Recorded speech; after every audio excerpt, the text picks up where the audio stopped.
What is up, Super Fam and Bro Vengers alike? I am Sensei Finito, aka Vane Sensei, and welcome to Marvel Bros, where we discuss all things Marvel and everything pop culture. And today we are continuing our Reading Mistborn series with chapters 31 through 34 of Mistborn: The Final Empire. This is book one of the series. And man, I got a lot of feelings. I got a lot of things to say. I got a lot of emotions. I'm just filled with I'm just I don't even know what to I don't even know. I'm distraught. I am amazed. I am heartbroken. And I am excited as well. It was one hell of a reading this week, chat, and I hope all of you guys enjoyed it tremendously. I hope you enjoyed it as much as I did, or at least half as much as I did, because I had such a good, devastating time with this portion of the reading this week. If you guys haven't already, make sure you drop a like on the stream because it definitely helps out tremendously around here. Don't forget to share, and let me get a 1 in the chat if you guys participated in the reading with us this week. Did you read chapters 31 through 34 with the rest of us? Let me know in the chat if you did. And if you guys are new around these parts, let me tell you a little bit about how we do things around here. So for Reading Wednesday, book club, and any other thing that we do, we split it up into portions of sorts, right? And that starts with us going. Wait. Oh. Where'd it go? My bad. Here we go. Bam. Come on, son. What's going on?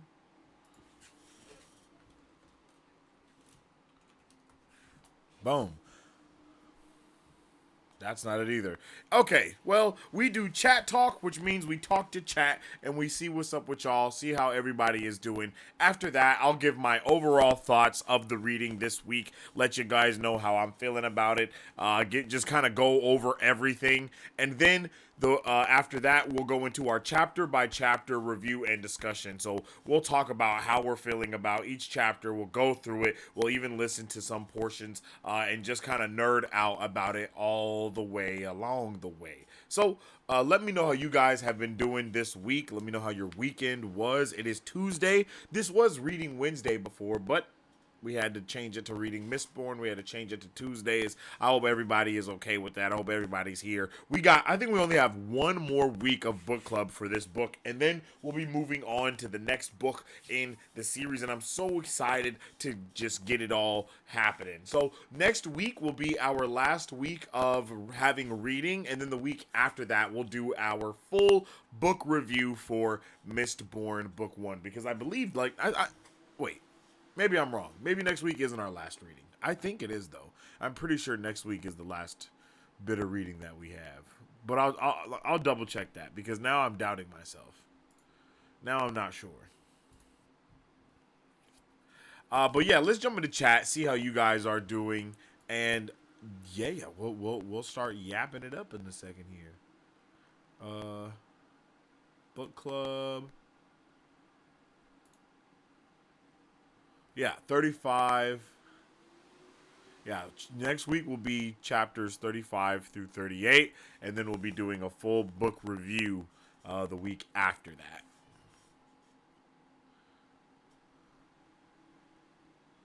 Yeah.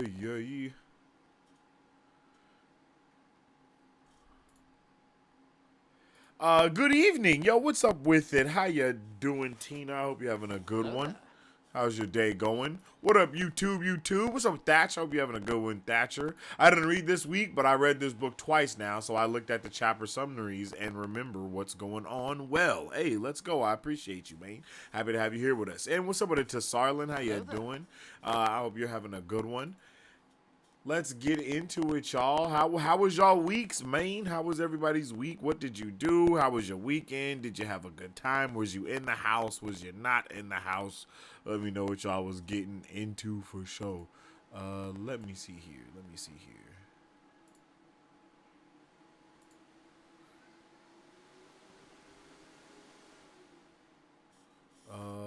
Where is the thing that I am looking for? This is crazy that I can't. Oh, here we go. Yeah, buddy. I want this, but for this week. I don't know, man. For someone who has stuff so organized, stuff is certainly not organized. Oh, wait. Oh, that's not it either. Man, today a new game called Throne and Liberty has come out. I don't know if anybody plays MMORPGs or anything like that. Definitely check it out. I was gonna stream it earlier today, but I didn't get a chance to, so I'll probably be playing that a little bit later. And then another thing that's gonna be going on that I definitely want to let y'all know about is that we will be doing a little something around Marvel Bros for October. We're gonna have it. Let me see. Let me see.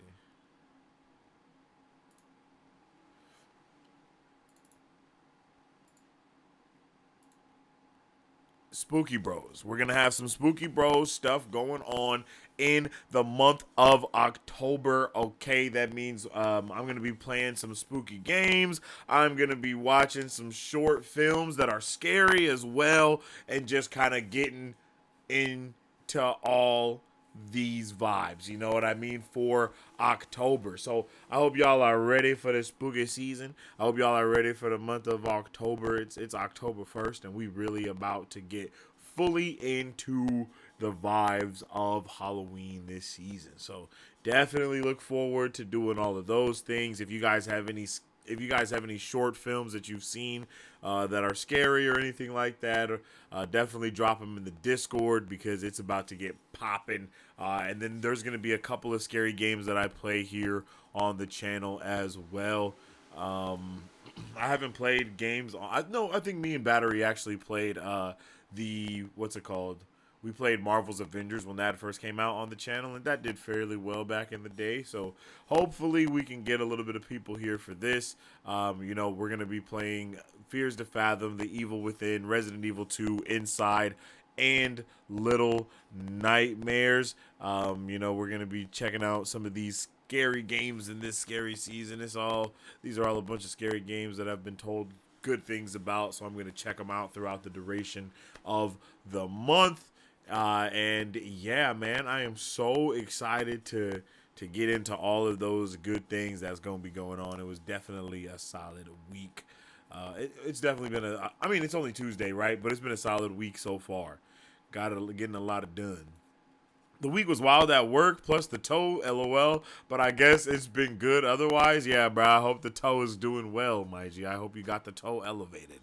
I read this book just the other month. I will have to take a look at the chapter summaries like you, Thatcher. That's a good idea. Ooh, okay. W.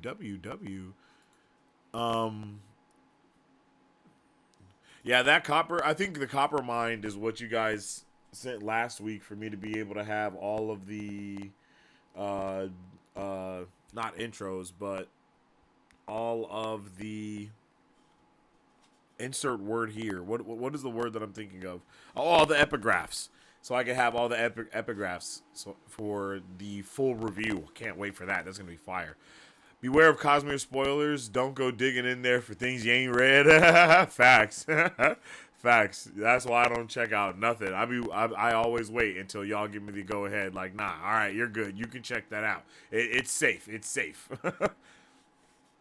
Okay, what else, chat? Yeah, man, we was talking about the Penguin. We talked about Agatha in yesterday's show with Mike Beasy. So if you guys are interested in any of that type of stuff, you can definitely go and tune into that.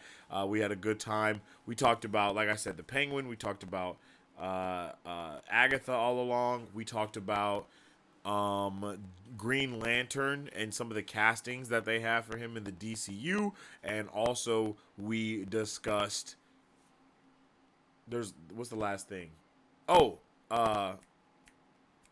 we discussed Green Lantern castings, but that's for Jon Stewart and Hal Jordan. Kyle something is Green Lantern, or Kylie? It's Kylie or Kyle? I can't remember his name. But yeah, he's gonna be Green Lantern, and then they're looking at Aaron Pierre and Stefan James, I believe, for Do do do. The Jon Stewart version of Green Lantern. Is Agatha all along based off of a book series? That's a good question. Actually, no. Agatha, if I'm not mistaken, Agatha does not have her own comics. She only shows up in like other comics. I'm pretty sure she debuts in the Fantastic Four comics. She has connections to Mephisto and connections to the obviously the Fantastic Four and a bunch of other people in the comic books. So there's a lot of stuff that goes on with their character in the comics. So it's dope that they're able to use her character to add a lot of lore, especially because, you know, there's not a lot relatively known about her already as far as the comics go. So they can have more free range to do really crazy stuff with Agatha, and as they have, and as they'll probably continue to do. So if you're looking for a witchy show for October, definitely check out Agatha All Along. If you like crime shows, like if you like stuff like The Wire maybe or The Sopranos, I definitely would suggest checking out The Penguin. Both are really good in their own rights. So go and check those out if you guys are looking for any shows to tune in with right now. And yeah, man, that's kind of the vibe that's been going on for me this week. I guess not too much else. It's only Tuesday, so you know that's all we can kind of talk and chat about. My comic book days are Wednesday. You know, I get all my new comic books and stuff on Wednesday, so I can't tell you about any new comics that might be out or anything like that. And I wasn't able to go last week to get them, so tomorrow I'm gonna get all my stuff for that. So next week you'll be able to hear about my comics and see some stuff that I might have for that. Um, Let me know what any other books that you guys might be reading. I am very interested in knowing what books you guys are reading outside of Brando Sando and the Cosmere stuff. If you are reading a Cosmere book, cool. If you're not reading a Cosmere book, also cool. Let me know how you guys are feeling. Next up for us when it comes to book club, I'm pretty sure we're just going to continue in the Brandon Sanderson trilogy with book 2, The Whale, The Well, The Whale, The Well of Ascension in the series. So that's probably gonna be what we do, is get into that one next, and I'm pumped for that. So yeah, good. It's gonna be a good time. It's going to be a good time indeed. A lot of sad news with a lot of prominent actors and just people in Hollywood, quote unquote, passing away recently. That's been crazy. There's so many that there's no way that I could even name them all. Like in these past 2 weeks, there's been at least like 6 or 7 deaths of some very predominant actors in a lot of different roles. So definitely rest in peace, and all the love goes out to their families. A lot of them were like, not a lot of them, but some of them were like older, and some of them are not older. It's just been crazy. So that's definitely been some sad news that's been going on over there. You know, it started. I feel like it started with Toriyama, and then it just ain't stopped since then. And it was James Earl Jones, and it's like, damn, what's happening here? So there's been a lot going on there. But outside of that, in the world of pop culture news, not a lot of stuff is going on there.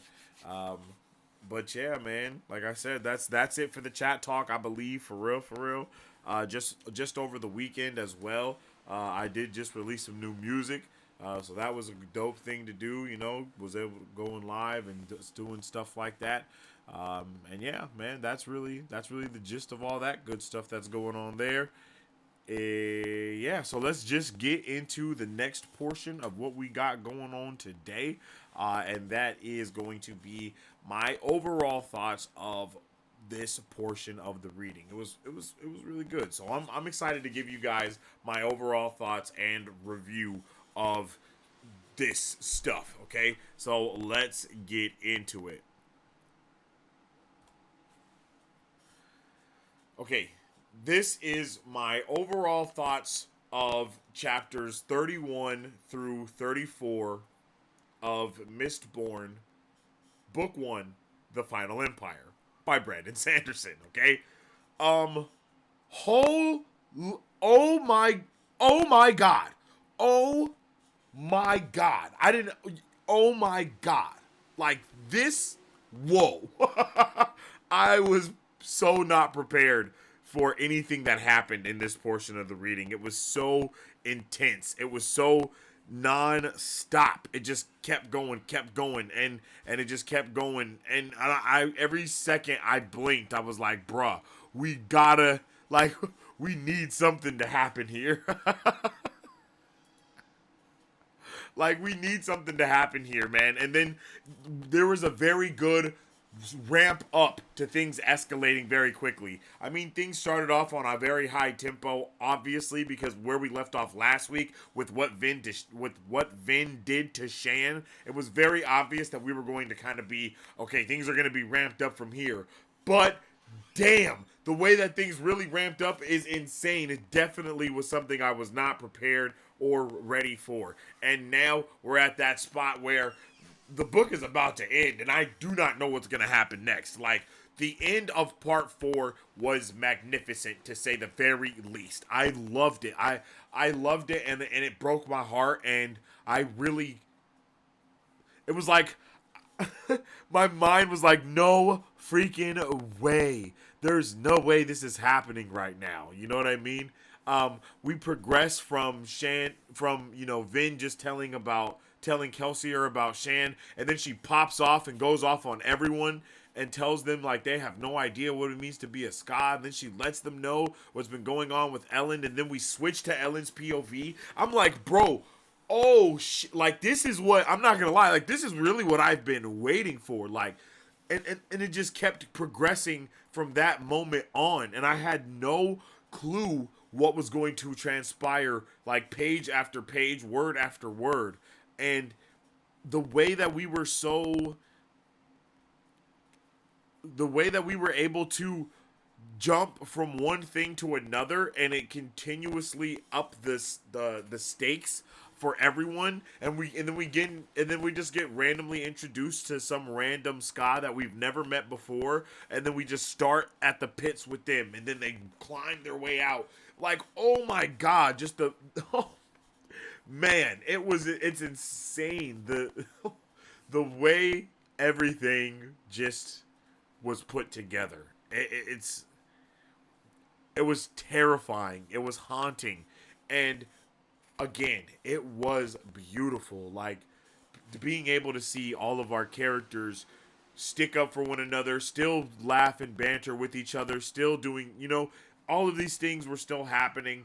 And then it just turns up. Like, it turned up to 1,000,000. It didn't even turn up to 100. It just kept ramping up until you're just like, there's no way that just happened. Like, there is absolutely no fucking way that just went down right now. You know what I mean? But they're like, nah, there is a way. There is a fucking way. And this is what happened. And you're like, no, please, not like this. Not like this. Like, bruh. But no, yeah, it is going to be like this. And you're just going to have to go ahead and just continue on. Like, it doesn't stop. And I wanted to continue reading so bad when I got to chapter 34. Once I read the end of part 4, I was crushed. I was like, bro, I have to read the next part, right? Like, right now, I got to know what's going on. I can't wait. But, I'm going to wait. But I was just I was in so much turmoil for every character. Seeing Vin really just finally blow up, it's something that I wanted to see for so long, but it then got poisoned a little bit, you know what I mean? Because it's like immediately she felt bad for it, and then you see everybody immediately kind of react to her words as well, because what she said rang true to all of them, and they felt that shit, and Kelsier felt it, and then from there on, it's a non-stop. It's just, bruh, whoa, whoa. I wasn't prepared, you guys. That's all I can say is I wasn't prepared. This was heavy, man. This was heavy. Like, this was heavy. From one reveal to the next, it was just so powerful. And Ellen, of course. I like Ellen, bruh. Ellen was definitely going in. Ellen was definitely going in this portion, yo. He was going in on his boy. He was going in on his dad.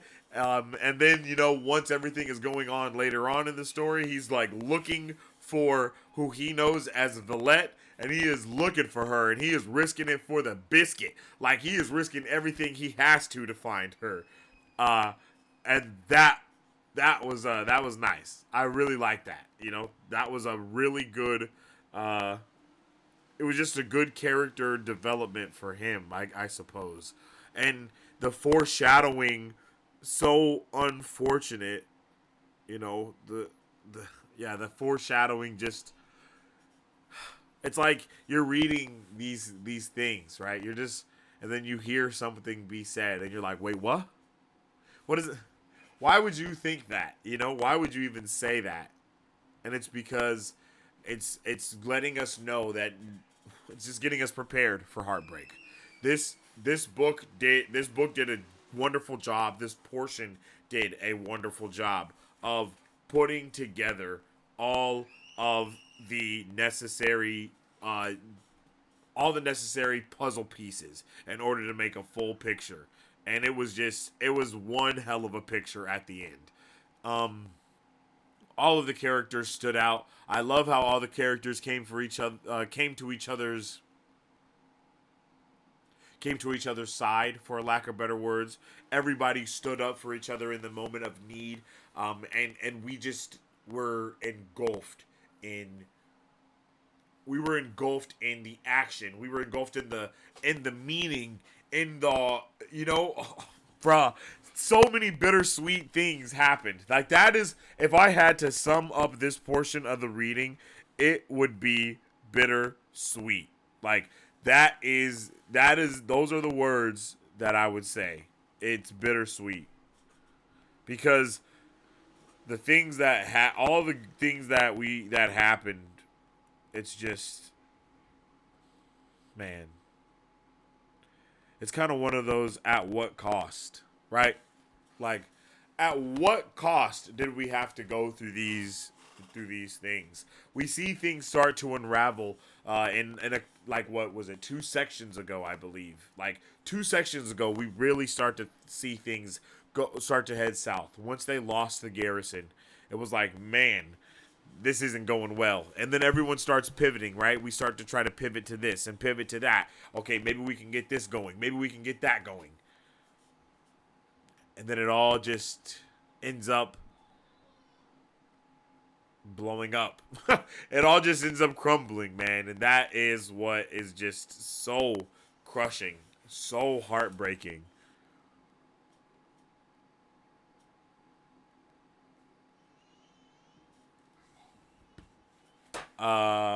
So yeah, man, this section was fantastic. This section was fantastic. And like I said, like, R.I.P. to everyone that we lost in this section of the reading, man. R.I.P. to everyone that we lost. Oh God. Oh God, everything is crumbling in front of our eyes, and we're like. And the next thing as for my speculation a little bit, I'm like, bro, I really hope Reen doesn't for real show up. And I'm also wondering if Reen is full blown dead. And that's kind of what, like now I just have so many questions about life. Life for us, life for Vin, life for the crew, and life for everyone else that in the vicinity, bro. Like, what happened to our boy Spock? Like, Lord Renew's gone. Like, bro, everything has went awry in the worst way possible. Like, we have not I don't know if we win this one, chat. I don't know if we win this one, chat. I really don't. I mean, we lost. For all intents and purposes, man, we lost. There isn't even anything to win anymore because it's already lost. Oh. I was like, bro, what's happening?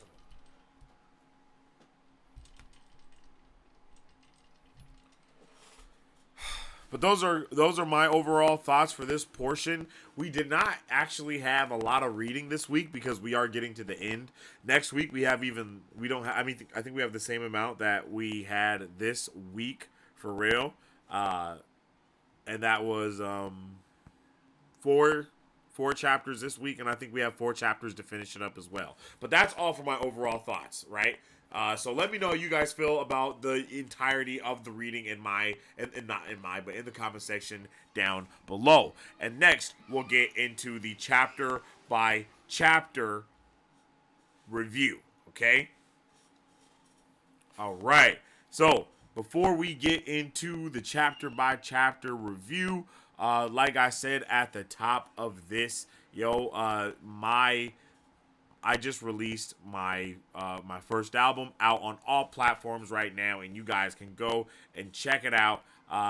It's available for you to go and look at, to go and watch, for real, to go watch. I mean, to go check out, to go listen to. I'll also drop a link in the chat, and then I'll leave you with a little promo right now. And then once that is done, we'll get into the review, the chapter by chapter book review of this portion of the reading. Alright?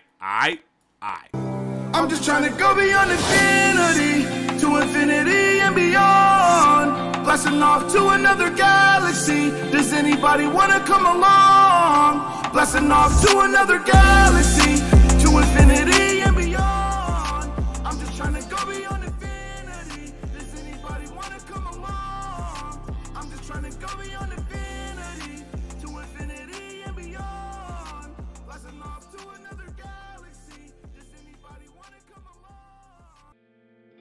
My anxieties through the ceiling. Sometimes I'm in my feelings. Just play the cards they're dealing. You can have my heart, don't steal it. My anxiety gets the best of me. What's the recipe? Is it Hennessy and weed? Is it Zanny so I can sleep? Is it leaving what's left? It takes all of me to give my all to you, the way you want me to.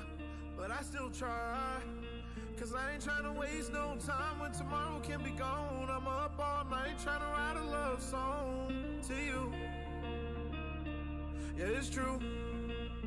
You got me trying to do right, cause I do bad on my own. That's why I never knew what really made a house a home. But it's you. Once upon a time is a hard thing to come by.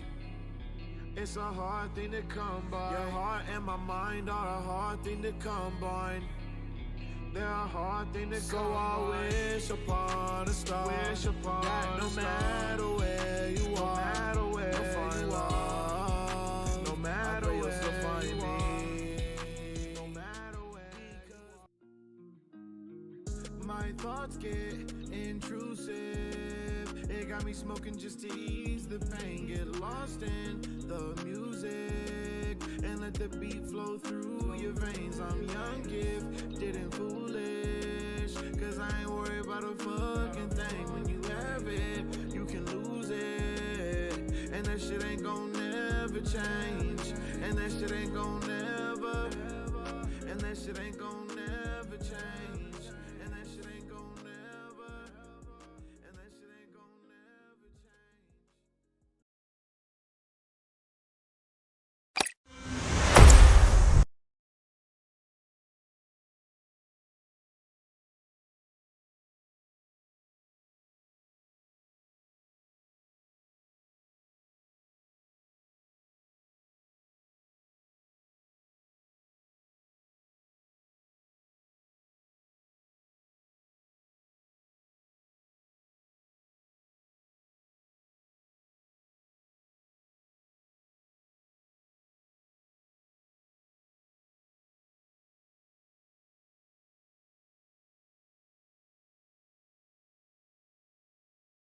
Oh shit, my bad. Okay, my bad. That was a sneak peek at, my album Young Gifted and Foolish, that is out right now on all platforms. Y'all can follow the link that I just sent into the chat. You can follow that link there. It'll take you to wherever you need to, and to get that. You can also just type my name, Sensei Finito, into wherever you listen to your music at, and it should pop up. Or you can type in Young Gifted and Foolish, either or, and it should just pop up right there. You can definitely check it out. It's available also on TikTok, Instagram, and Facebook Reels, and all that type of stuff there too. So yeah, definitely go check it out. Let me know how you guys feel about it. All the songs are released, and yeah, I dropped that on Friday. Did a little listen party or a listen party for the album on Friday over the weekend. It was really dope. We did a little live thing. It was on Twitch and TikTok, and it was definitely a vibe. And yeah, yo, if you guys want to hear more music, like I said, Sensei Finito in the search bar, and check it out. All right. All right. Now, where's my water?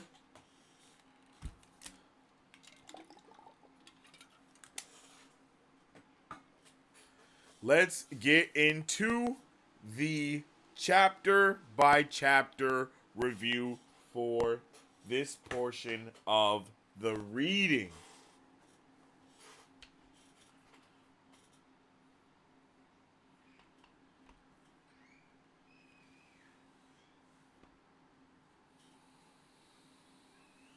Please be there. Oh, please.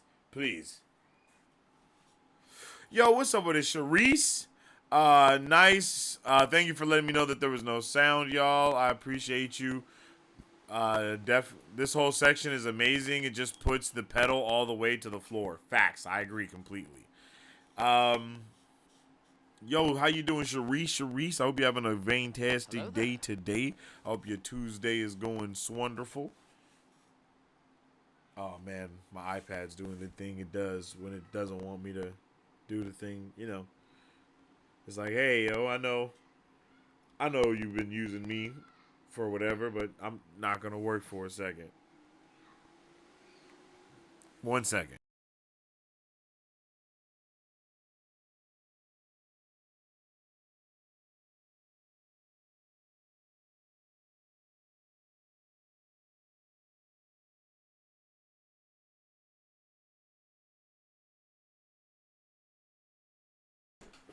Okay.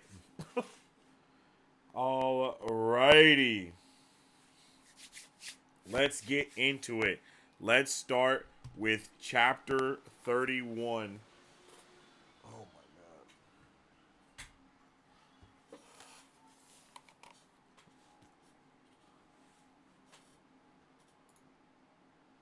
Other men worry whether or not they will be remembered. I have no such fears. Even disregarding the Terrace prophecies, I have brought such chaos, conflict, and hope to this world that there is little chance that I will be forgotten. I worry about what they will say of me. Historians can make what they wish of the past. In 1,000 years' time, will I be remembered as the man who protected mankind from a powerful evil? Or will I be remembered as a tyrant who arrogantly tried to make himself a legend? Bruh, it's going down right now, yo. And at this moment, my margin was, damn, the Lord Ruler and Kelsier have a lot of things in common, right? It's kind of weird, like the things that they feel, the way that they kind of try to portray themselves and not want to portray themselves at the same time. It's all there. It's all there. But we start this one with just, you know, Kelsier and the gang just chopping it up, yipping and yapping. And the thing that I love is, like, after they're done yapping a little bit, Sazed's like, I should be leaving, Master Kelsier. Mistress Vin should be about ready to leave. And as he says that, guess what? Vin pulls up, basically just in her undergarments. And my margin before she pulls up was they about to get a rude awakening. And of course, Doxson immediately was like, "What happened to your dress? What happened to your dress?" And that was hilarious. Of course, I kind of thought that's what was going to be going on, is him being like, "Yo, what happened to your dress? What's going on here?" And then she immediately says, "I think I did something bad." Margin, laughing my ass off. Of course you've done something bad. I kind of killed Shan Alariel. It's like, oh my god. She was Mistborn. We fought. I won. Immediately, you killed a fully trained Mistborn? Kelsier thought with shot. You've practiced for barely 8 months. Yo, she is her. You feel me? She is the one.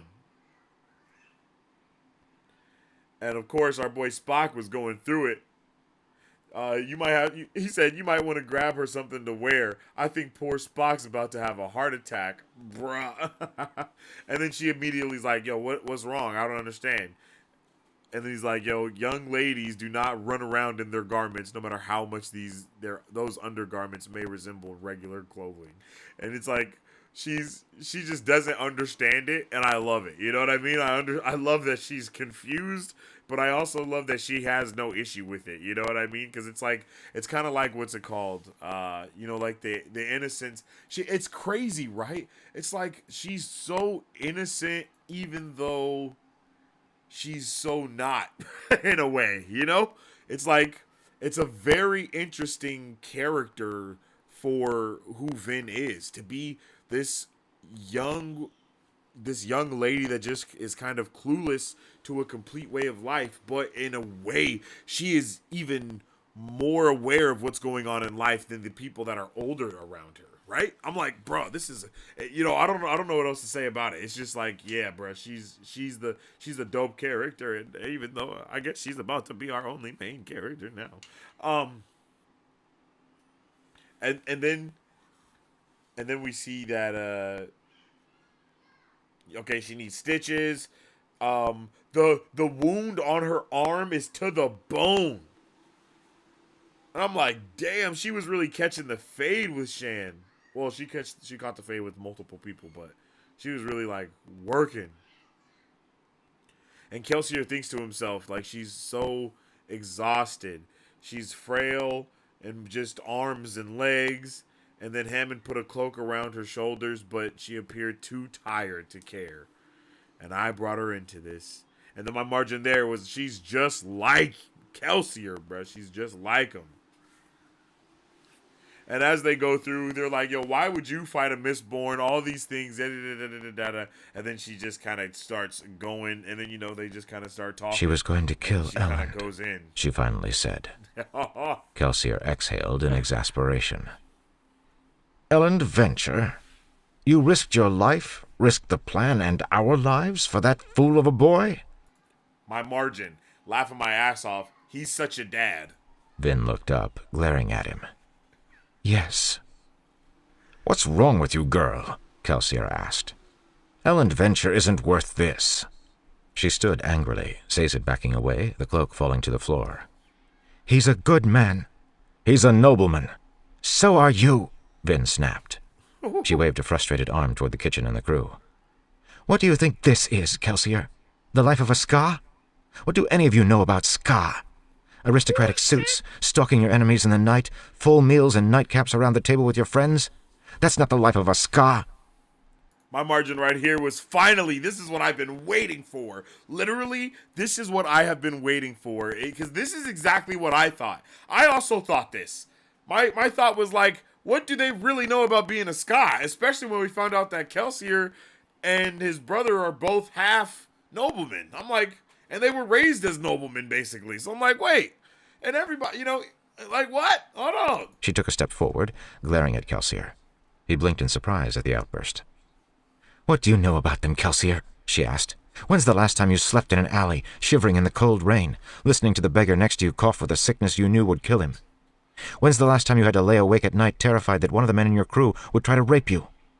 Have you ever knelt, starving, wishing you had the courage to knife the crew member beside you just so you could take his crust of bread? Have you ever cowered before your brother as he beat you, all the time feeling thankful because at least you had someone who paid attention to you? At this point, I think this is one of the first times we've heard Vin really acknowledge the essay that she was like, that was really happening, right? Like, that was really going on. It's kind of been mentioned offhandedly, but she's never directly just flat out said it, in the way that she has now. And you know, it's like she is like she's fuming. And I loved it. I love that she was going off because I'm with Vin on this. She fell silent, puffing slightly, the crew members staring at her. "Don't talk to me about noblemen," Vin said. "And don't say things about people you don't know. You're no Ska. You're just noblemen without titles." She "You're just noblemen without titles" is a bar. turned, stalking from the room. Kelsier watched her go, shocked, hearing her footsteps on the stairs. He stood, dumbfounded, feeling a surprising flush of ashamed guilt. And for once found himself without anything to say. She shut the whole room up and down at the same time. Like, whoa. I wasn't ready for that. I love that for Vin. I love that for her. I'm not going to lie. I love that for her. I know that this is going to obviously come back and haunt Vin as like, this is the last thing, you know, like I know. I don't want to talk about it yet. I don't want to talk about it yet. We're going to just put off that moment. All right. We're good. You know, it's like, it's just, I love it, yo. I love the way that she goes off.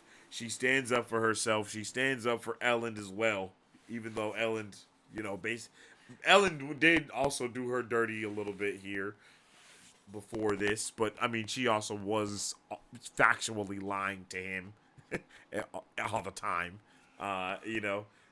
So that is a fact. But the way that she says, "You're no Ska, you're just noblemen without titles," and that is the way that they have acted. That is the way that they've acted up until this point. Was that they're noblemen, just they know that they're also Ska. You know what I mean? And it's like, damn.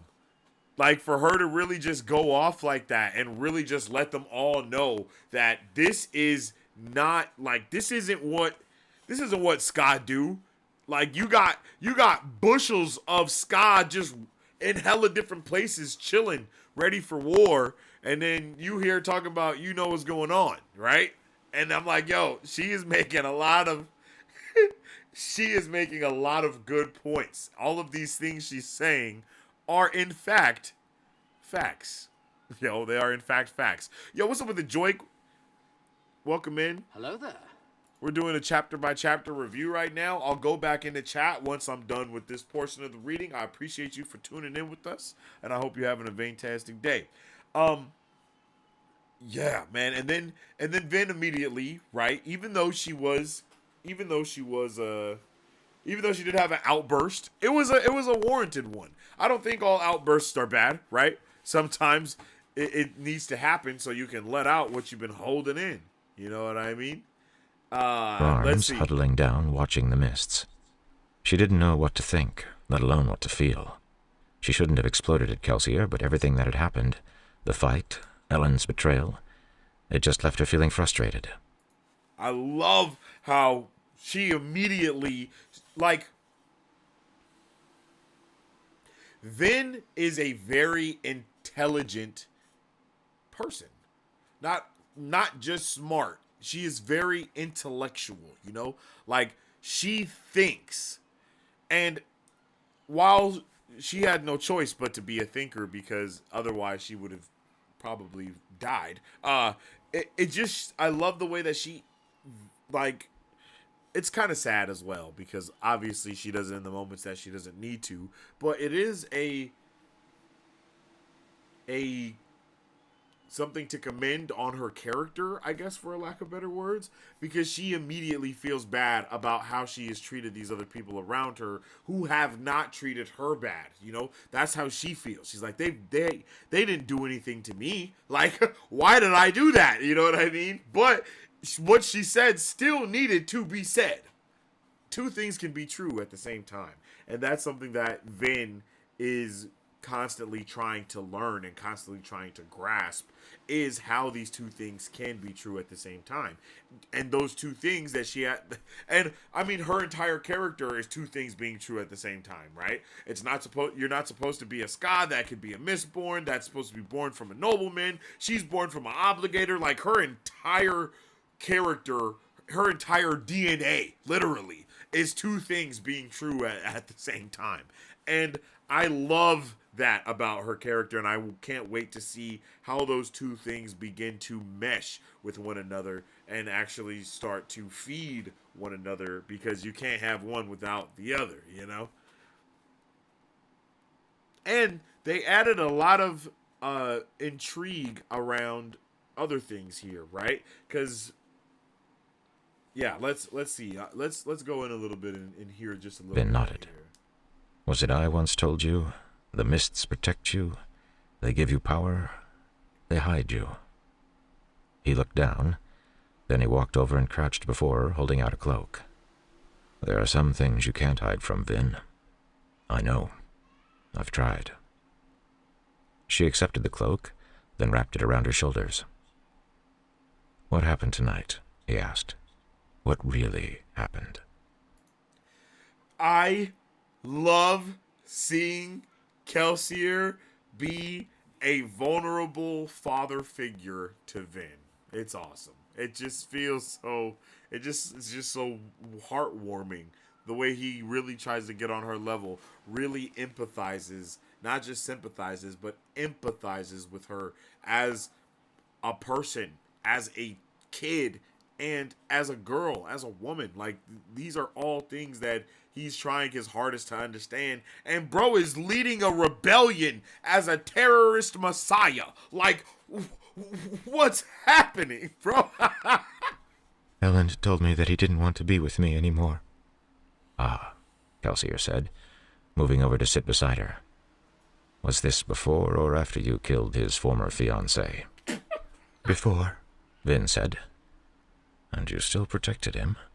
Vin nodded, sniffling quietly. I know. I'm an idiot. No more than the rest of us, Kelsier said with a sigh. He looked up into the mists. I loved Mare too, even after she betrayed me. Nothing could change how I felt. And that's why it hurts so much, Vin said, remembering what Kelsier had said before. I think I finally understand. You don't stop loving someone just because they hurt you, he said. It would certainly make things easier if you did. She started to sniffle again, and he put a fatherly arm around her. She pulled close, trying to use his warmth to push away the pain. I loved him, Kelsier, she whispered. Elend? I know. No, not Elend, Vin said. Reen. He beat me over and over and over. He swore at me, he yelled at me, he told me he'd betray me. Every day I thought about how much I hated him. And I loved him. I still do. It hurts so much to think that he's gone, even though he always told me he would leave. Yo. And now Vin's becoming so vulnerable. Don't think we've really ever heard her speak about her brother in this manner to anyone. You know, she just always is like, you know, like, oh, wait, your brother didn't beat you? Huh. You know, like, she's never really just talked. This is the first time that we have seen Vin actually be this vulnerable, this, I guess, honest, not just with Kelsier, but also with herself, with who she is. Oh, child, Kelsier said, pulling her close. My chest. I'm sorry. Everyone leaves me, she whispered. I can barely remember my mother. She tried to kill me, you know. She heard voices in her head, and they made her kill my baby sister. She was probably going to kill me next, but Reen stopped her. Either way, she left me. After that, I clung to Reen. He left too. I love Elend, but he doesn't want me anymore. She looked up at Kelsier. When are you going to go? When will you leave me? Okay.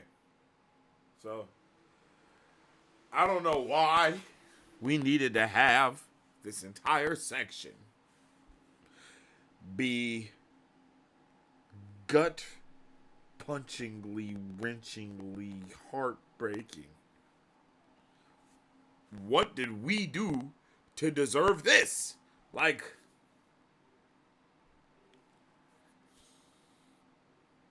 and you know what? Last week I'm tall. Hey man, things have been very kind of sunshine and rainbows a little bit. They've definitely been able to pivot off of every bad decision that's been happening.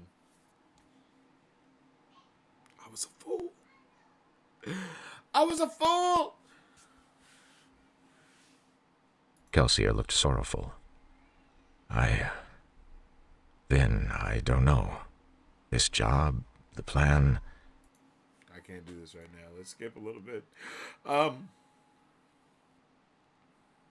I love the way that they have that heartfelt moment, and then immediately they both kind of get a little uncomfortable, and then they just switch right back to going into full terrorist messiah mode, right? Like both of them do, and I love that. And of course, I'm not crying. You're crying. I'm not crying. You are crying. Okay, that's what we're talking about. And then I like that she also levels with him, right? She sees the mistake. Well, not necessarily the mistake, but she sees the other side of what she went off about too. Feeling foolish. He looked down, shaking his head. Look, now you got blood all over my nice, dirty pretend informant's clothing. Vin smiled. At least some of it is noble blood. I got Shan pretty good. Kelsier chuckled. You're probably right about me, you know. I don't give the nobility much of a chance, do I? Vin flushed. Kelsier, I shouldn't have said those things. You're good people. And this plan of yours... Well, I realize what you're trying to do for the Ska. No, Vin, Kelsier said, shaking his head. What you said was true. We're not really Ska. But that's good, Vin said. If you were regular Ska, you wouldn't have the experience or courage to plan something like this. They might lack experience, Kelsier said, but not courage. Our army lost, true, but they were willing, with minimal training, to charge a superior force. No, the Ska don't lack courage, just opportunity. Then it's your position as half Ska, half nobleman that has given you opportunity, Kelsier. And you've chosen to use that opportunity to help your Ska half. That makes you worthy of being a Ska if anything does. Worthy of being a Ska. Worthy of being Ska. That is just such a beautiful... That's just beautiful, man. It's just beautiful.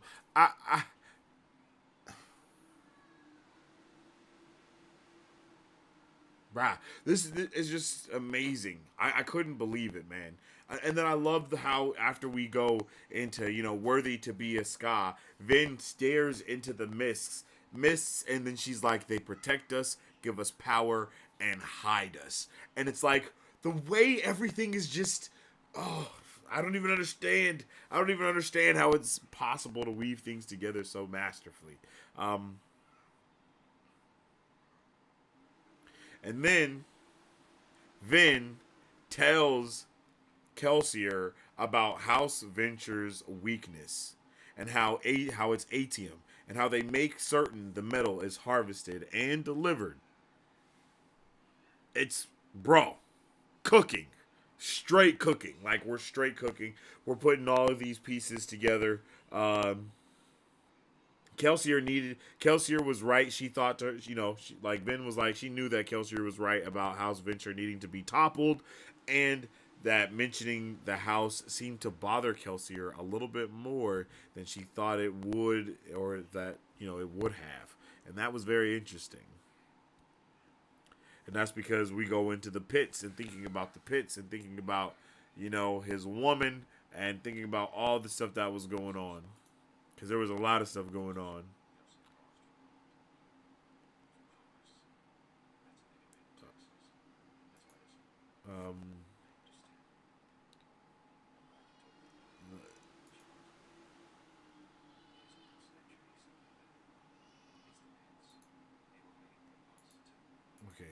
Here we go, here we go, here we go. And then we get a W reveal here.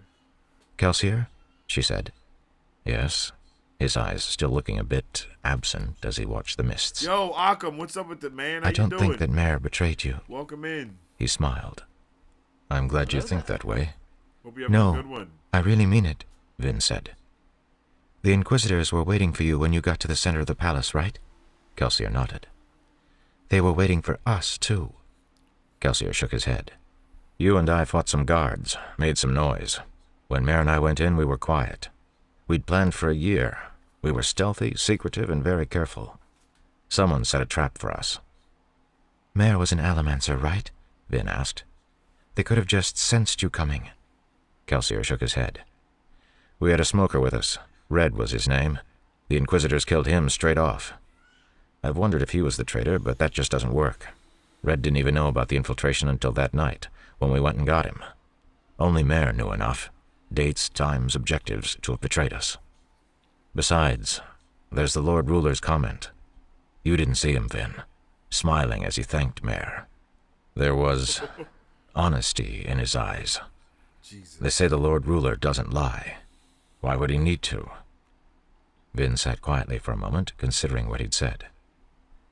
Kelsier, she said slowly, I think that Inquisitors can sense our allomancy even when we're burning copper. Impossible. Here we go. We're turning I did up. tonight. I punctured Shan's copperclad to locate her and the other assassins. That's how I got to Elend in time. This is something that we definitely been talking about. This is something that I've definitely been trying to figure out the answer to. Is like how they can do these things, and she's been trying to figure it out. Kelsier as well. frowned. And I feel You've like got to be mistaken. It happened before, too, Vin said. I can feel the Lord Ruler's touch in my emotions, even when I'm burning copper. And I swear that when I was hiding from that Inquisitor who was hunting me, he found me when he shouldn't have been able to. Kelsier, what if it's possible? What if hiding yourself by smoking isn't just a simple matter of whether or not your copper is on? What if it just depends on how strong you are?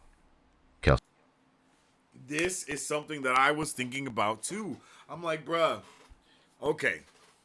Every other power is kind of dependent on how we view these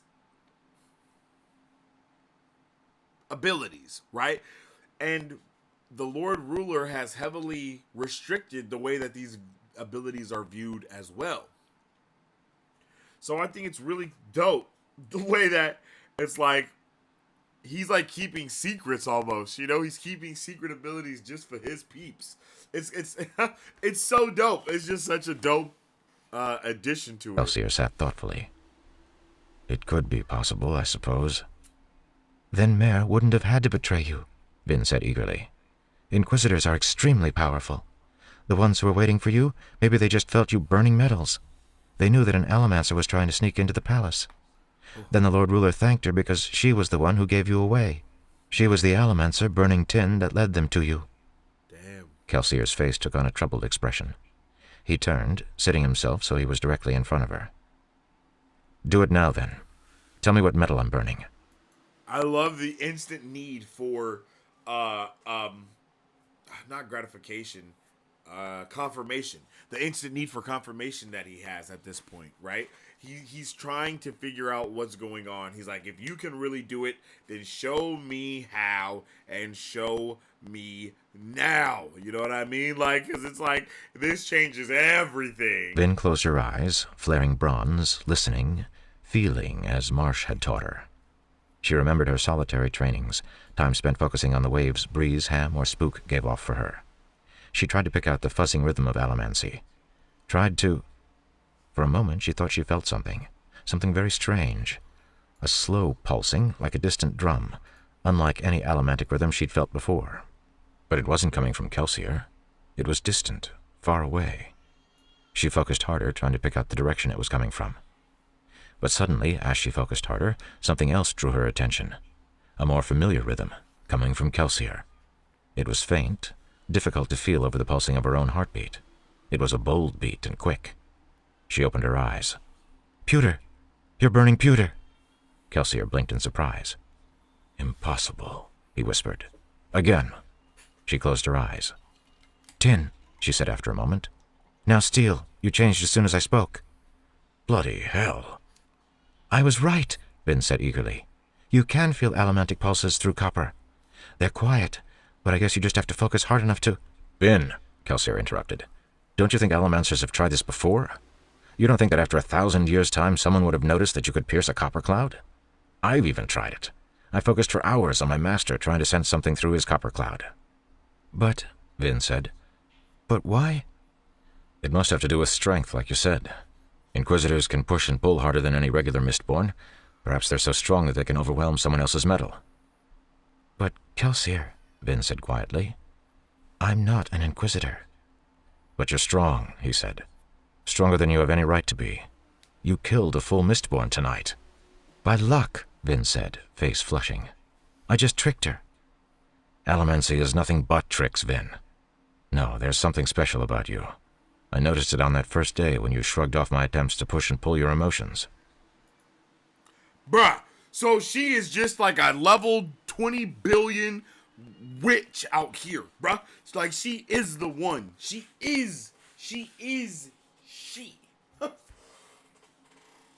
And that's lit. I don't know if that has something to do with, you know, her pop being a obligator. What's happening? There we go. You know, with her pop being a obligator or what? But she immediately starts, you know, like, nah, I ain't that strong. And Kelsier says something amazing here. You're still too self-effacing. You're good at this. That much is obvious. If that's why you can see through copper clouds, well, I don't know. But learn to take a little pride in yourself. If there's anything I can teach you, it's how to be self-confident. And then she smiles. I'm like, bruh, what? Like, this is awesome. It's just so touching. It's just so touching, yo. And then they continue having their moment. You know, and she's feeling bad about herself and everything, and then she's like, yo, you gotta get this together. You know what I mean? You gotta get it together, like, you know, just do the damn thing. And then we get an amazing POV switch, what I've been waiting for, brother. And now we get to see Elend and going through it. I was a little peeved, not gonna lie. I was a little peeved going into this POV because I was like, oh, we're starting a little bit back. All right, so we're not gonna start immediately where it happened. But then when I figured out why we weren't starting from him about to be assassinated, it all made so much more sense. I was like, oh, okay. And this is something too. I highlighted this because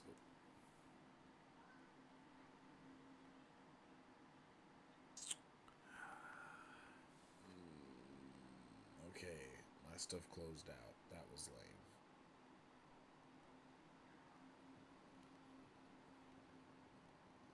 Come on, son. Come on, son. I'm sorry. There we go. Okay. Right here it says, though Elend would never admit it, the swirling fog made him just a bit nervous. Noblemen weren't supposed to be afraid of such things, but that didn't change the fact that the deep calignous or whatever mist was just plain creepy. Now this is the first time I feel like we've heard the mists be referred to as deep in this manner, and it may not be. It may be the first time that we've heard them be called deep since the term the deepness has been introduced to us. So it just stood out to me, like that he said that was that. You know what I mean? Definitely giving me some vibes of maybe, you know, the mist wraiths have something to do with the deep and stuff, because as we know from the Lord Ruler's text, but for real, like from his journal, we know that there were mist wraiths back then too. So mist wraiths are not a creation of the Lord Ruler. They've kind of always been around, which is weird, right?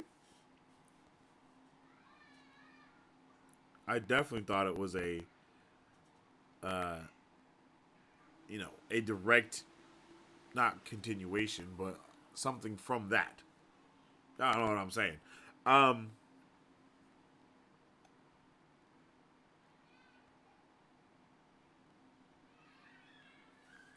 Oh, yeah. So my margin very early on right here was that they don't know what's happening. What is going on? I don't know what's happening. My stuff is starting to trip. Come on, G. There we go. Oh my God. I don't know what's going on with my iPad because I swear my stuff never closes this much. But gosh darn it, that's all it's been doing lately. Is it not downloaded in the cloud, bro? Like it should be.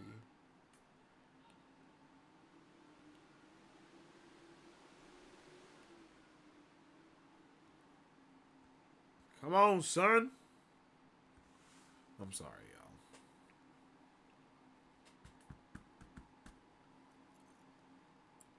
This is ridiculous. All right, well, let's see.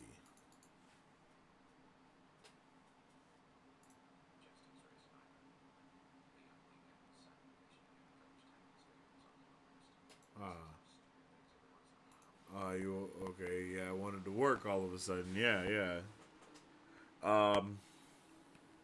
So yeah, we switch to Ellen's POV and we find out that they don't know what is going on. Ellen basically left right before everything went down, so he didn't know that assassins was going after him. He didn't even know he was in danger until he got back to the castle, and that is hilarious. So him and Justice are chit-chatting about some things, and then his spy comes back. A sudden knock on the door made Justice jump. Ellen closed his book and then opened the carriage door. His chief of spies was there, and he let him know that the building that they followed, I think Sazed to, is ostensibly a woodcrafter's shop, my lord. It's run by Master Clayton, as we know. And basically, he just tells them about where they've been kind of staying out at and how they have it sewed up as well. And then they go he knows everything all the way down to them being a ska thief. Well, not everything. All he knows is that they're a ska thieving crew. And that's still a lot to get. I mean, that's a damn good job of a detective for him to get all of that from, just from him telling him to go and figure out more. And then he did go and figure out more. And then something that I love Ellen saying right here, like Justice was like, "You owe me an apology. I was right about her, huh?" And then he was like, "Perhaps, but in a way you were wrong about her too, because she wasn't trying to spy on me. She was just trying to rob me." And I loved it because I was like, there is a difference. That's what my margin said because he had me rolling with that.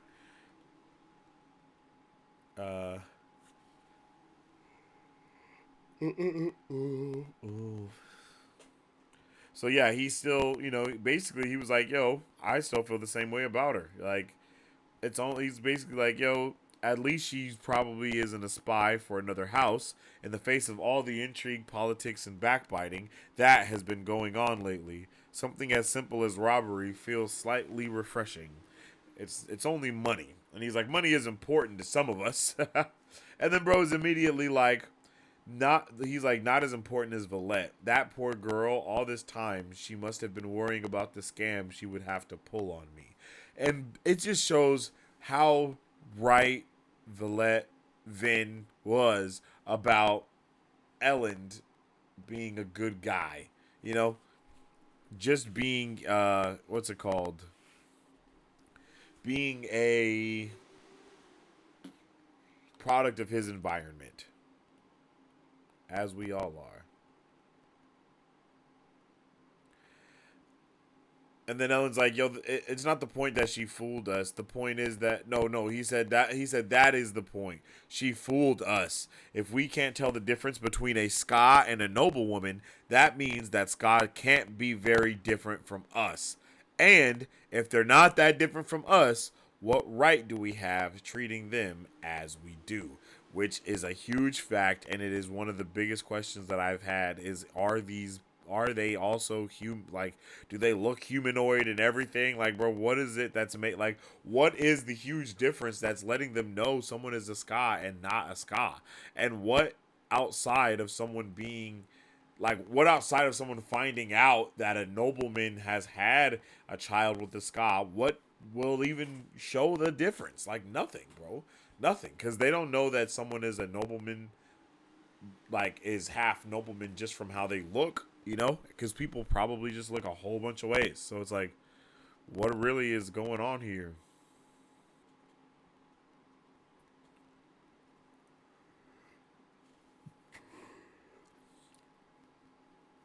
And he gives kind of a little, he kind of gives a,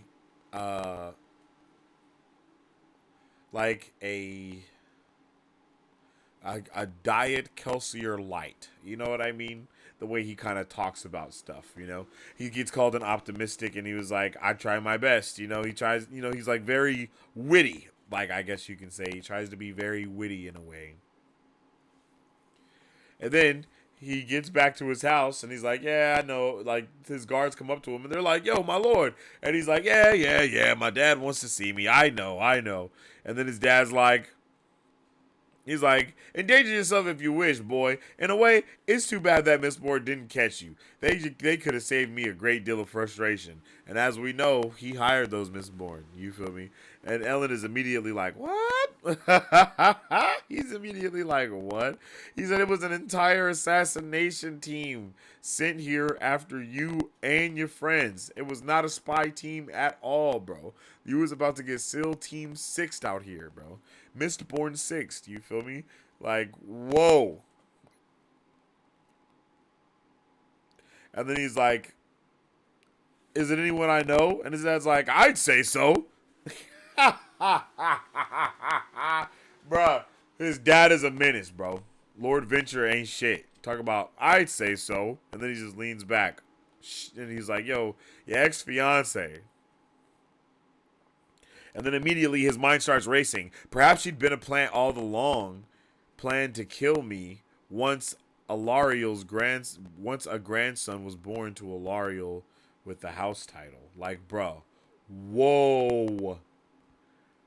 And he immediately he's like, I guess I can't avoid the politics of what's going on here. I'm like, bro, shit is going all the way down. And then his dad tells him about a third Mistborn fighting the other two. And his pops is like, bruh. No, and he goes, and he goes, maybe someone found out about the assassination and tried to stop it. And his dad's like, why would someone else's Mistborn try to protect you? You're an idiot. You know that, right? Like, damn, bro. His dad is a freaking menace. And at this point, I'm like, bro, he has all the information to connect the dots. Like, he can connect these dots himself. He really can. It should not be, I don't think it should be that difficult.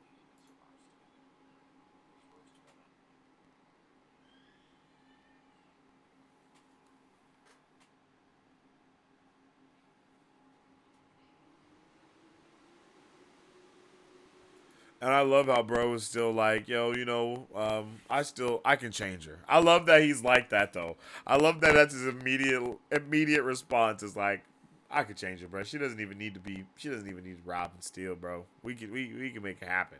I'm like, bro, he's a real one, G. Though many Bro, but I loved this chapter. I really did, bro. I thought this chapter was excellent, man. I thought this entire chapter was fantastic. Let me know how you guys felt about chapter 31 in the comment section down below. Okay, did you like it? Did you not like it? Go off, Vin. Yes, I love Vin popping off. Like, I loved it. I'm so happy that she popped off, yo. Let me know how you guys felt, chat. I'm so happy that she was popping off and standing up for herself and, like, you know, finally standing up for herself, at least. Cause she really just never does. She never stands up for herself, really. She's always just thinking, and then she's always also wondering why everybody wants to hear her opinion. And I was just excited for her to finally just be like, hey, you know what? F this. F y'all. Like, I just like that for her a lot. It was awesome. Just finished Final Empire yesterday, and YouTube sent me here. Mistborn is fire. Yo, well, awesome, yo. I'm happy that YouTube sent you here, brother. I would love to know how you feel about Mistborn and this portion of the reading. We went through chapters 31 through 34, so let me know about it. Next week, we will be finishing up the rest of the book, so you finished the book up just in time. Because next week we'll be doing, you know, we'll be talking about the last chapters, and then the week after that we'll be doing a full book review of Mistborn, the Final Empire. You sure you're good? I'm good. I think I'm good. I mean, you know, it's one of those things. A terrorist messiah? I mean, that's what he is for all intents and purposes. I mean, he's terrorizing things for show. And he is also Messiah in things. Yeah.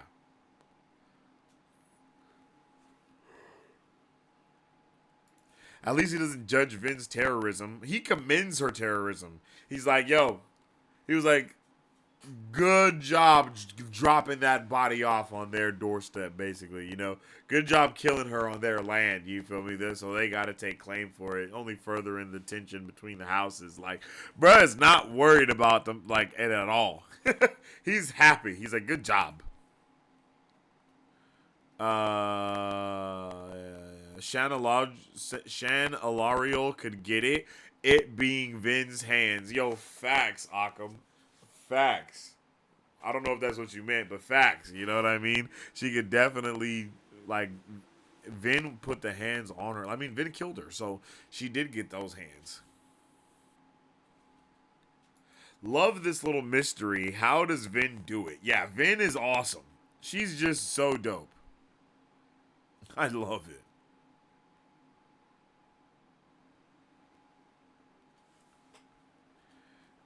It's because Vin is that girl. Facts. Facts. She's the one. More facts. Straventure sucks. Yeah, he's terrible. I hate him. I hate him. But yeah, chat, let me know how you guys felt about chapter 31. I liked it. I hope you guys liked it. I thought it was really solid. I thought it was really insane as well. You know, to hear her pop off on everyone like that the way I really wanted her to. I mean, I've been waiting for her to pop off like that for a while now, so it was pretty solid to hear her do it.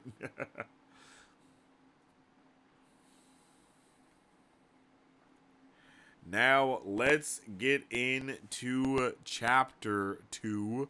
But chapter 2, chapter 32. But before we do, a little word from our sponsors, us. What is up, super fam? How's it going, everyone? Welcome to Marvel Bros, where we discuss all things Marvel and everything pop culture. We started Marvel Bros back in 2019 because we have a love for not only Marvel movies and comics, but because we wanted to have a place where people could stay up to date with all pop culture news. Here, you will have access to all of our content, whether it be trailer reaction. You look like He-Man. Oh! And most importantly, controller. Go! Character breakdowns. Welcome to Marvel Bros Breakdown. Welcome to Marvel Bros Breakdown, where we dive deeper into characters and theorize about the latest films. Pop culture news updates. On today's pop culture news update.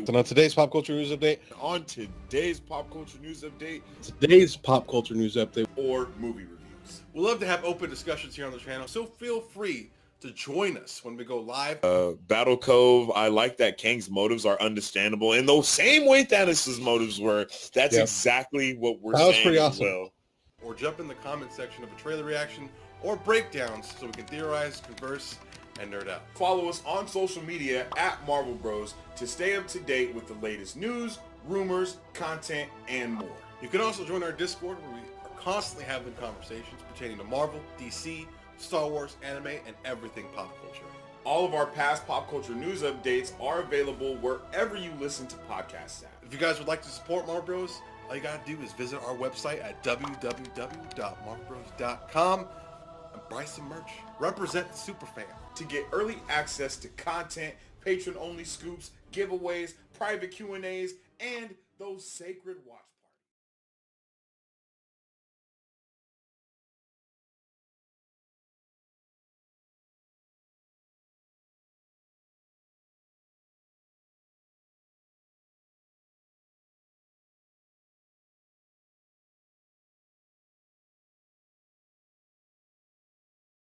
Hello, I'm back. I hope you weren't waiting too long for me.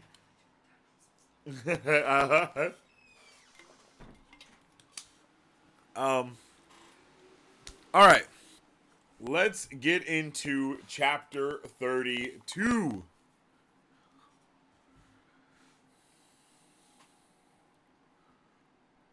Bam. Bam. Though many Terracemen express a resentment of Chlenium, there is also envy. I have heard the packmen speak in wonder of the Chleni cathedrals, with their amazing stained-glass windows and broad halls. They also seem very fond of our fashion. Back in the cities, I saw that many young Terracemen had traded in their furs and skins for well-tailored gentlemen's suits. 32. So, to me, what it sounds like is the Lord Ruler took his race or nationality of Clinium or being a Clini and basically spread it to the entire world, I guess is the best thing to say. I mean, it seems like the entire, I mean, there's no way that we've seen the entire world, but I'm pretty sure the entire world is like this, right? Like that is what it seems to me. So it seems like he kind of took his culture and made it the nobleman way of things, I guess. And it's like, and then basically went and murdered all of the Terracemen who remembered the knowledge of all of the other like races and religions. Oh, that's yeah, buddy. They're definitely what did this goober say in the last chat? Like, what did he say in his last entry? Will I be remembered as the man who protected mankind from a powerful evil, or the tyrant who arrogantly tried to make himself a legend? And it's like, but I think we really got our answer, my boy. Like you did a terrible thing, bro. What's going on here, man? Like you killed, bro, what? And then I don't know if we knew that he was a Clini. I don't know if we knew he was Clinium, but I mean, when we hear about the Clini cathedrals with stained glass windows and broad halls, I mean that literally is what Vin was just being enamored by with the first time she went to a ball, right? Was the glass stained things of the, and I'm like, ooh, damn, brother. Ooh, shit, that's not good. That's not good at all. You know, like that is damn, that's unfortunate.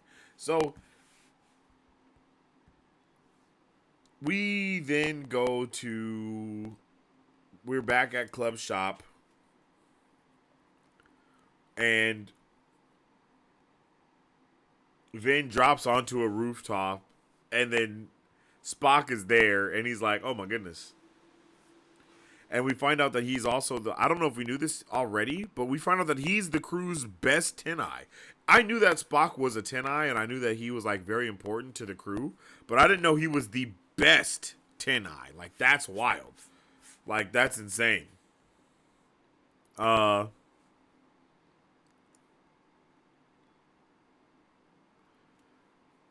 then they find out that keep hasting and has Alario's soldiers attacking him tonight. I think at least that's what he's saying. And then we also find out that none of the houses are attacking during daytime, which is absolutely diabolical. They're all trying to still kind of hide from the Lord Ruler while they're obviously blatantly doing the opposite of what he should do, what they should do. And then he's like, this is something that I love too. He goes, wasn't the want of this. And then Vin goes, Spock, could you try and speak normal? And my margin right here was Spock is basically Gambit. Like, the way that he talks, he's basically Gambit. Some people can understand him. Some people can't. Like, he's literally, whoo, I'm about to make my name for myself, yeah. Like, that's literally how bro is talking, you know what I mean? And I love that. I just love that. And then we also find out that there hasn't been much of an outcry from the ministry or the palace regarding the House War, and the garrison has been taking its time getting back to Luthadel. And it's just we get a lot of what's it called? We're getting a lot of not build up, but a lot of understanding, a lot of contextualization of what's happening in the rest of the world, for a lack of better words. And you know, it's going, man. It's definitely going. And then we kind of get mention of Marsh here too, saying that with Marsh's intelligence about the ministry and Saze's translation of the logbook, the rebellion would have new and useful information for future resistance. It wasn't what Kelsier had hoped for. It wasn't a complete toppling of the empire. However, it was a major victory, one that the Ska could look to for years as a source of courage. With the start of surprise, Vin realized that she felt proud to have been a part of it.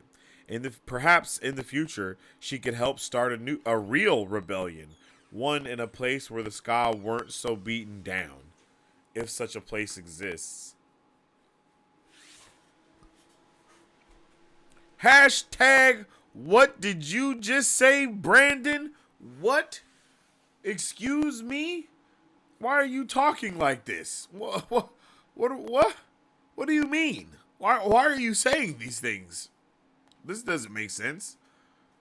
Vin, what? What do you mean maybe in the future you can start a real rebellion? Huh? What? What's happening? What? Wait a minute. At this moment I was like, ain't no way we just got all of Vin's origin story. No way that this is what this has been. At this moment, I was like, ain't no way we just got Spider-Man Trilogy. That's how I felt. I was like, bruh, no way this has just been an origin story for who's to come next.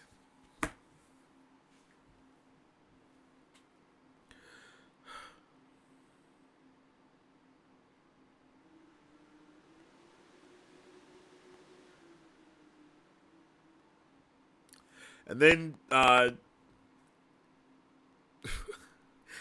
and then Vin lets down Spock easy. She's like, yo, Ellen broke off his relationship with me, but, you know, I still love him.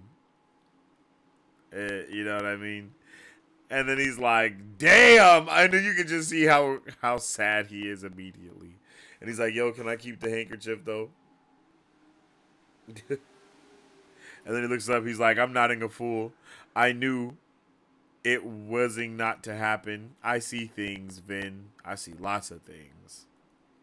And I was like, ooh, hold up. What does that mean? And then he basically tells her that if you want to be good at burning tin, you have to learn to deal with the distractions. It isn't about your senses taking in everything. It's about drowning out those other senses with one specific sense that you want to focus on even more. And I was all the way down with that. I was like, oh, hell yeah.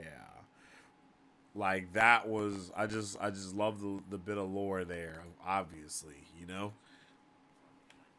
like obviously. Um,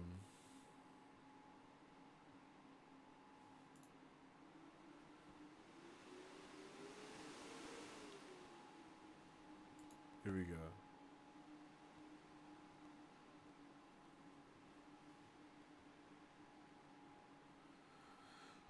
Learn to deal with distraction.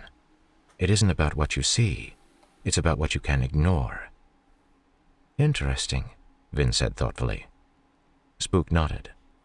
When looking, seeing the mist and seeing the houses and feeling the wood and hearing the rats below. Choose one, and don't get distracted.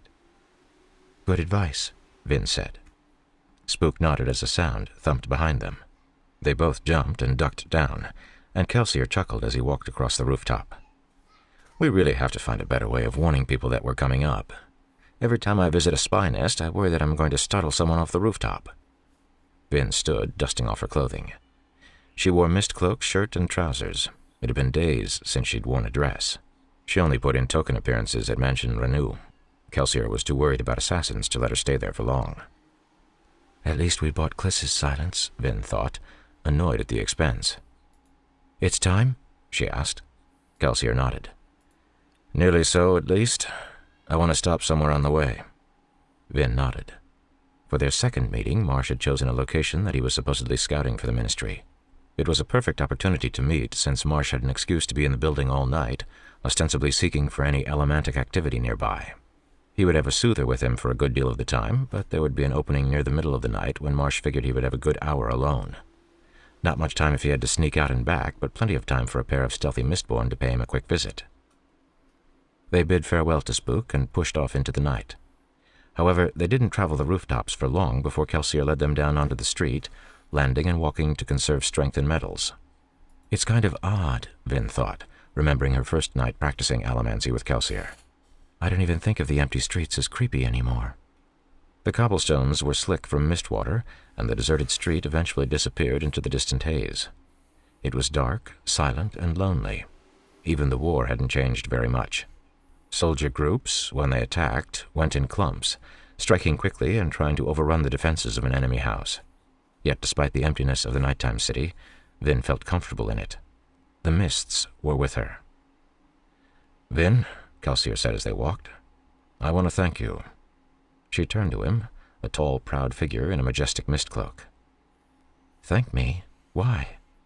For the things you said about Mare. I've been thinking a lot about that day, about her. I don't know if your ability to see through copper clouds explains everything, but, well, given the choice, I'd rather believe that Mare didn't betray me. I just hope that your friend... Man, I also would like to think that. ...aren't going to hurt you. Kelsier chuckled. I don't think you're helping the argument any, Vin. She shrugged. Makes sense to me. Distrust is really the same thing, only on the other side. I can see how a person, given the choice between two assumptions, would choose to trust. But not you, Kelsier asked. Vin shrugged again. I don't know anymore. Kelsier hesitated. This Elend of yours. There's a chance that he was just trying to scare you into leaving the city, right? Okay, Vin trailed off. He stopped beside a large, wide building. I told you I'd visit, Kelsier said, smiling. Tonight seemed like a good time. Come in, the man said, pulling the door open. He stepped back, careful not to let any of the mist touch him as Kelsier and Vin entered. Vin had been in Scott tenements before, but never before had they seemed so depressing. The smell of smoke and unwashed bodies was almost overpowering, and she had to extinguish her tin to keep from gagging. The wan light of a small coal stove showed a crowd of people packed together, sleeping on the floor. They kept the room swept of ash, but there was only so much they could do. Black stains still covered clothing, walls, and faces. There were few furnishings, not to mention far too few blankets to go around. Jesus. I used to live like this, Vin thought with horror. The crew lairs were just as packed, sometimes more so. This was my life. People roused as they saw that they had a visitor. Kelsier had his sleeves rolled up, Vin noticed, and the scars on his arms were visible even by emberlight. They stood out starkly, running lengthwise up from his wrist, past his elbows, crisscrossing and overlapping. The whispers began immediately. "A survivor! He's here! Kelsier, the Lord of the Mists!" The Lord of the Mists is a badass name for Kelsier, man. A freaking badass name. I love it. I love that. That's a new one, Vin thought with a raised eyebrow. She stayed back as Kelsier smiled, stepping forward to meet the Ska. The people gathered around him with quiet excitement, reaching out to touch his arms and cloak. Others just stood and stared, watching him with reverence. "I come to spread hope," Kelsier said to them quietly. "House Hastings fell tonight." There were murmurs of surprise and awe. "I know many of you worked in the Hastings smithies and steel mills," Kelsier said, "and honestly I cannot say what this means for you, but it is a victory for all of us. For a time at least, your men won't die before the forges or beneath the whips of Hastings taskmasters." There were murmurs through the small crowd, and one voice finally spoke the concern loud enough for Vin to hear. "House Hastings is gone? Who will feed us?" So frightened, Vin thought. I was never like that, was I? Yeah. "I'll send you another shipment of food," Kelsier promised. "Enough to last you for a while, at least." "You've done so much for us," another man said. "Nonsense," Kelsier said. "If you wish to repay me, then stand up just a little straighter. Be a little less afraid. They can be beaten." "By men like you, Lord Kelsier," a woman whispered, "but not by us." "You'd be surprised," Kelsier said as the crowd began to make way for parents bringing their children forward. It seemed like everyone in the room wanted their sons to meet Kelsier personally. Vin watched with mixed feelings. The crew still had reservations regarding Kelsier's rising fame with the Ska, though they kept their word and remained silent. This is beautiful, man. I love seeing Kelsier in this light, yo. I do. I love it, yo. I love people treating him literally like he is a messiah. They want him to touch their babies' foreheads, you know what I mean? Kiss my baby, you know what I mean? Like that's the type of stuff that they're trying to do, and it is crazy. Like it's crazy. Like it's wild. It's pretty insane how much they want, like how the Ska really view him, like, and he's built up that persona, like all on his own, like, and it's wild. Like I can't believe that. Like I really can't believe it. It's pretty insane. And I think that I love it when when Vin says, "It's more like the love of a parent for a child than it is like the love of a man for his people." Like, damn. Like, what?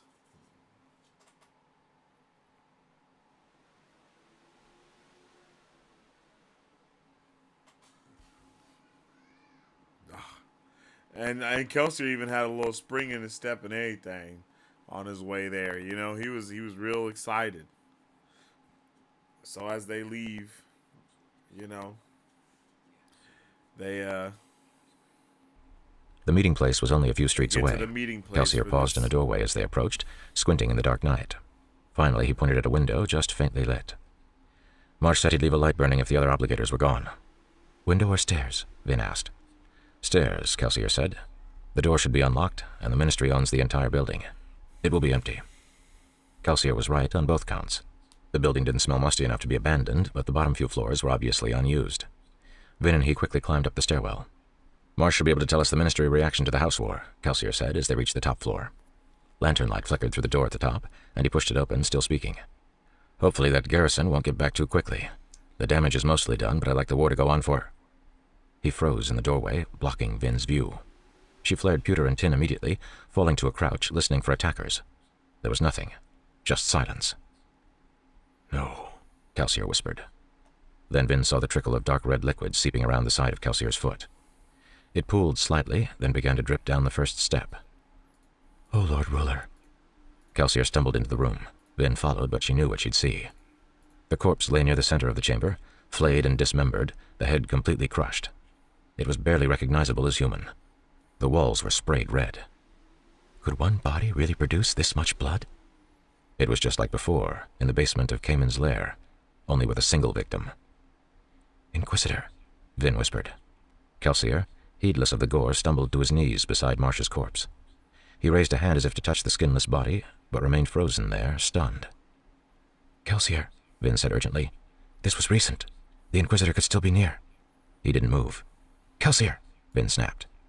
Kelsier shook, looking around. His eyes met hers, and lucidity returned. He stumbled to his feet. Window, Vin said, rushing across the room. She paused, however, when she saw something sitting on a small desk beside the wall. A wooden table leg, tucked half-hidden beneath a blank sheet of paper. Vin snatched it as Kelsier reached the window. He turned back, looking over the room one last time, then jumped out into the night.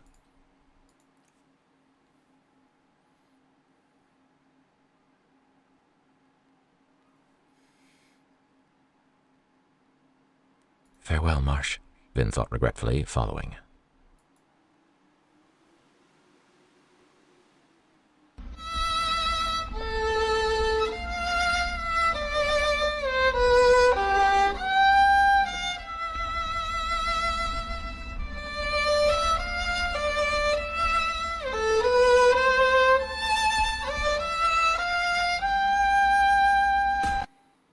Okay, look. Look. Look, I may have been incorrect, okay? I may have been incorrect about I may have been incorrect, okay? My bad, okay? My bad. Y'all know he was sus, okay? I'm sorry. I'm too soon? Was that too soon? Was that too soon? Bruh, I was in shock. I'm not gonna lie. I was in shock, bruh. I thought they was about to get ambushed. 100%. I was like, oh, they're gonna get ambushed right now. Like, I was like, oh shit, bro, you can't trust Marsh, my guy. And then it was like Kelsier leaned down to Marsh's dead body, and I was like, oh shit, damn. Oh, I was like, damn, chat is about to eat me up with this one, bruh. Yo, my bad. All right, my bad, Marsh. You, hey, I said if he died for the cause, I would trust him. I trust him now. Okay, all right. Hashtag Marsh was innocent. Okay, my bad. I'll admit it. I'll admit it. I'll admit it, yo. I'll admit it. I mean, come on, son. Like, that shit was so sus. That shit was so sus. There was nothing. Come on. No. He died for the cause, as he should have. That's what any real one would do. So,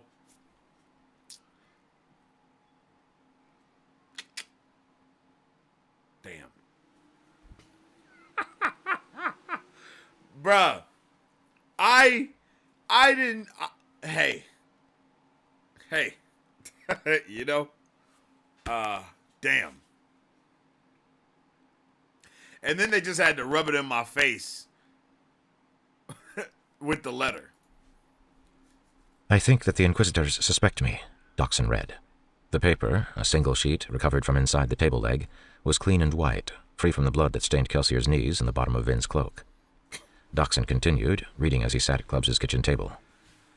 I've been asking too many questions, and I know they sent at least one message to the corrupt obligator who supposedly trained me as an acolyte. I thought to seek out the secrets that the rebellion has always needed to know. How does the Ministry recruit Mistborn to be Inquisitors? Why are Inquisitors more powerful than regular Allomancers? What, if any, are their weaknesses? Unfortunately, I've learned next to nothing about the Inquisitors, though the politicking within the regular Ministry ranks continues to amaze me. It's like the regular obligators don't even care about the world outside, except for the prestige they earn by being the most clever or successful in applying the Lord Ruler's dictates.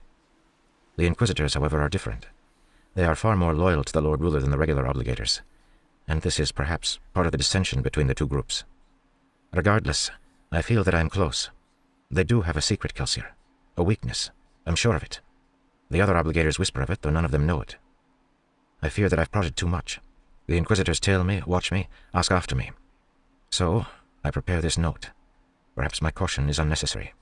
Perhaps not. Doxson looked up.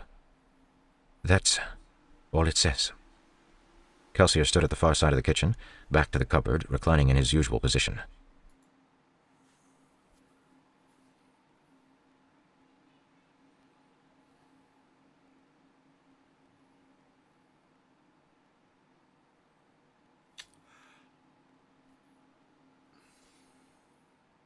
Okay. So, is there a possibility that's not Marsh? I'm just saying, like, the body was filleted, you know? Like, ain't no way we could have known, you know? It could very well just be a finesse. No. No. No, Omnipig. No. It's not a finesse. All right. Okay. I don't know. I don't know. I think it's a. I don't know, man.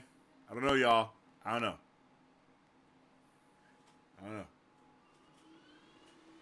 It could be, right?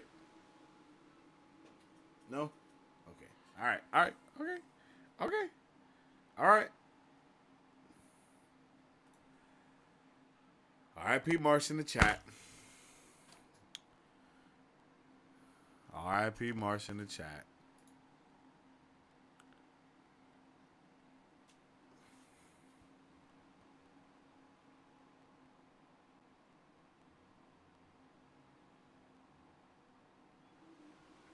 I didn't know. I didn't know, okay? He was so suspicious, bro.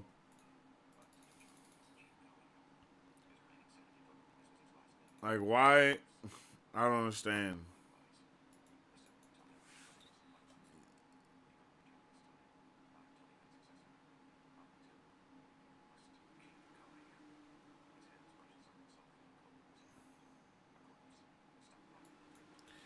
Bro, it's not my fault. I didn't know.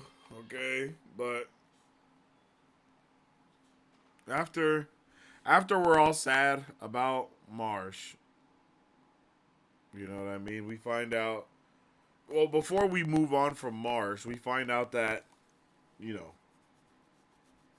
Marsh had to crack and give up everything because that's just what happens. That's what the Inquisitors do.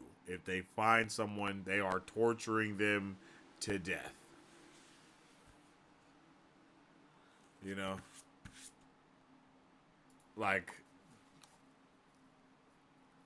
damn. Like, they took Marsh out, bro. Like, I didn't. I don't know, bro. I don't know, bro. It's definitely crazy.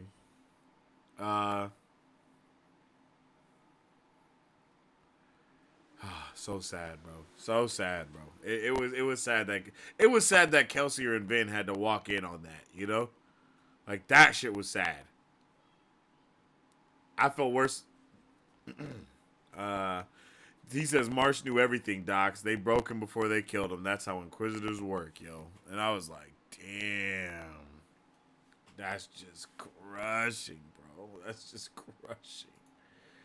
Like, that is just crushing, man. And then he has everyone go to. He's like, all right.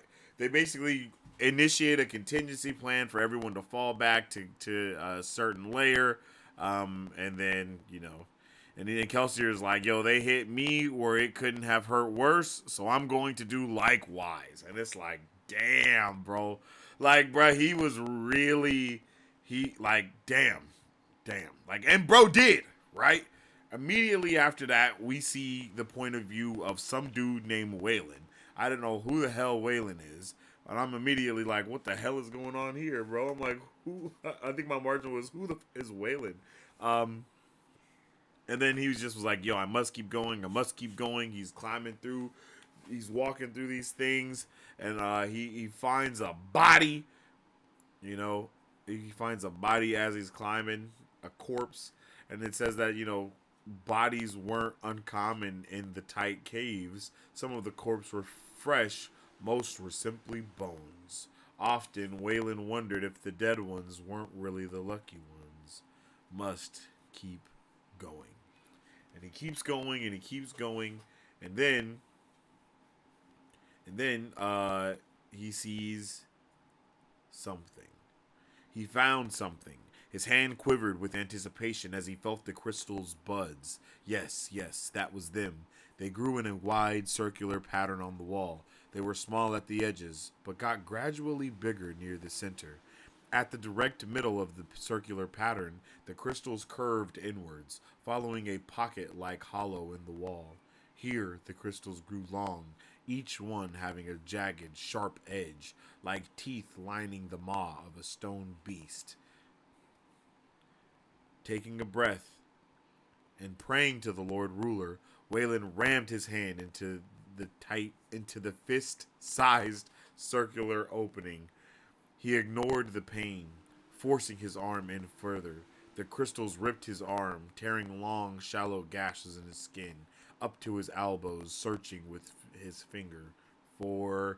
There! His finger found a small rock at the center of the pocket, a rock formed by the mysterious drippings of the crystal, a Hathsin geode. Another 7 days he would live. Another 7 days. And so we find out, you know, that's what's going on. That is how a person gets the Hathsin geode that I believe will then go and become Atium, basically. And that's honestly crazy. And then as the man climbs out, he's like, he basically gets helped by Kelsier, yo. Kelsier pulls up, helps him out, and he's like, yo, I am a survivor. Kelsier held up his arms, looking at the scars, still white and stark on his arms. Using allomancy near Atium crystals causes them to shatter, and that was why the Lord Ruler had to use slaves and not allomancers to collect Atium for him. So now we are getting beautiful lore drops right here. Nearly 3 years before, Kelsier had killed all the taskmasters that he had there, who had beaten Mare to death. He had first noticed that he could use iron to sense crystal pockets, and then he didn't even understand his allomantic powers. But a plan of vengeance began to form in his mind. You tried to destroy me, pits of Hathsin. It's time to return the favor. And that is how we end chapter 32, bruh. Like, whoa. Whoa. Like, what?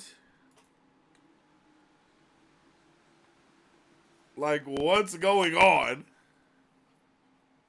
Literally, that's all I can think at this moment. I'm like, bro, what's happening? And I love the fact that we are dealing with characters that think things through lightly, but not too much, right? They don't think things through all the way, but they kind of think things through. Let's see how you guys are feeling about chapter 32 of this portion of the reading. Let me plug in my iPad real quick, because I don't want it to die.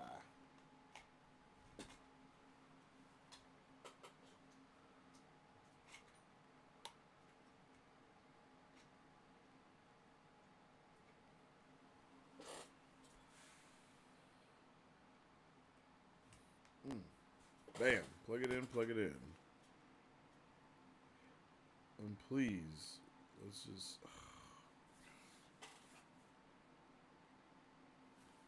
Alright, let's just hope that goes up.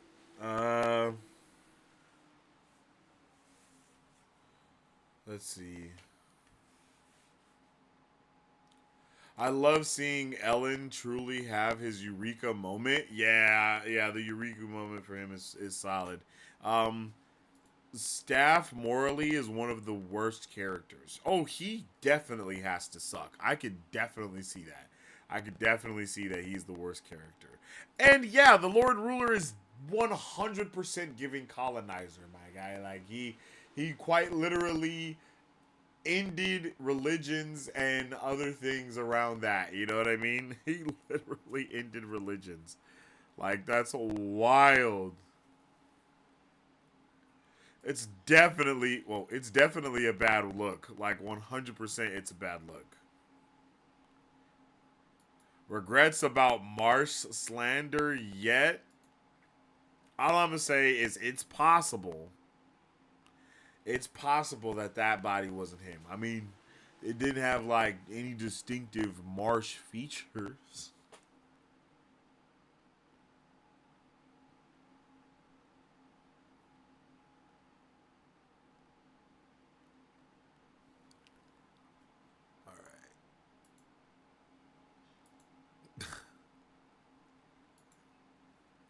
Sensei, you did not. Yo, I'm just saying. Yo. Okay, hashtag Marsh was innocent, yo. OMG. Disgrace. Hasty Sensei, have been waiting all book. Yo. I can only imagine that you guys, I can only imagine you guys being like, you guys are like, oh my God, Sensei, no, don't say it. Like, the Marsh slander. He admitted it, chat. Whatever. Where's OmniPig now? Yeah. Salem witch hunt thought process? Nah.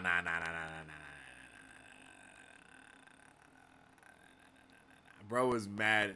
Bro was mad sus. If you die, congrats, you aren't a witch. I mean, yeah. You know, how else do we know what's going on here? Only witches float. I mean, it's a really good thought process.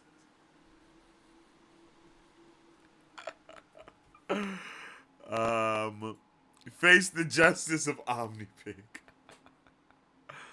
Mars suspicious? Yo, yes, bro is mad suspicious.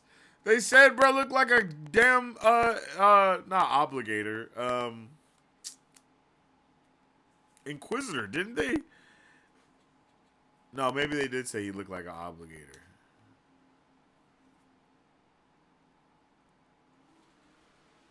Yo, it was an Inquisitor because they called them Iron Eyes. Like, come on, son.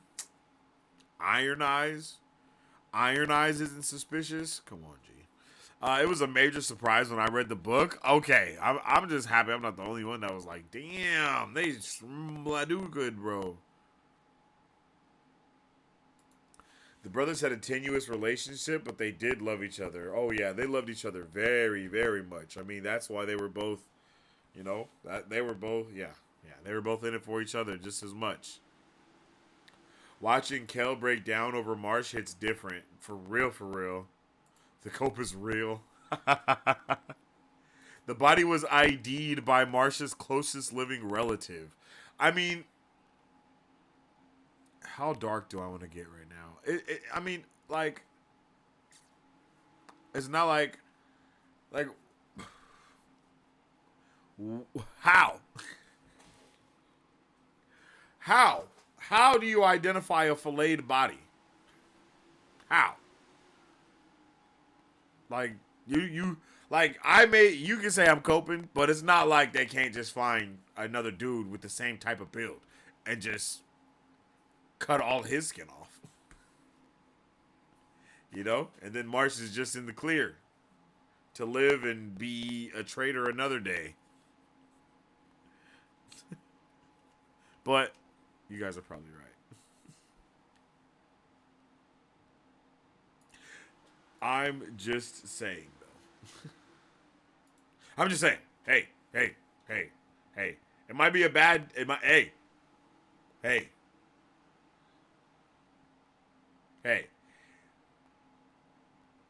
I'm just saying. You know? Like...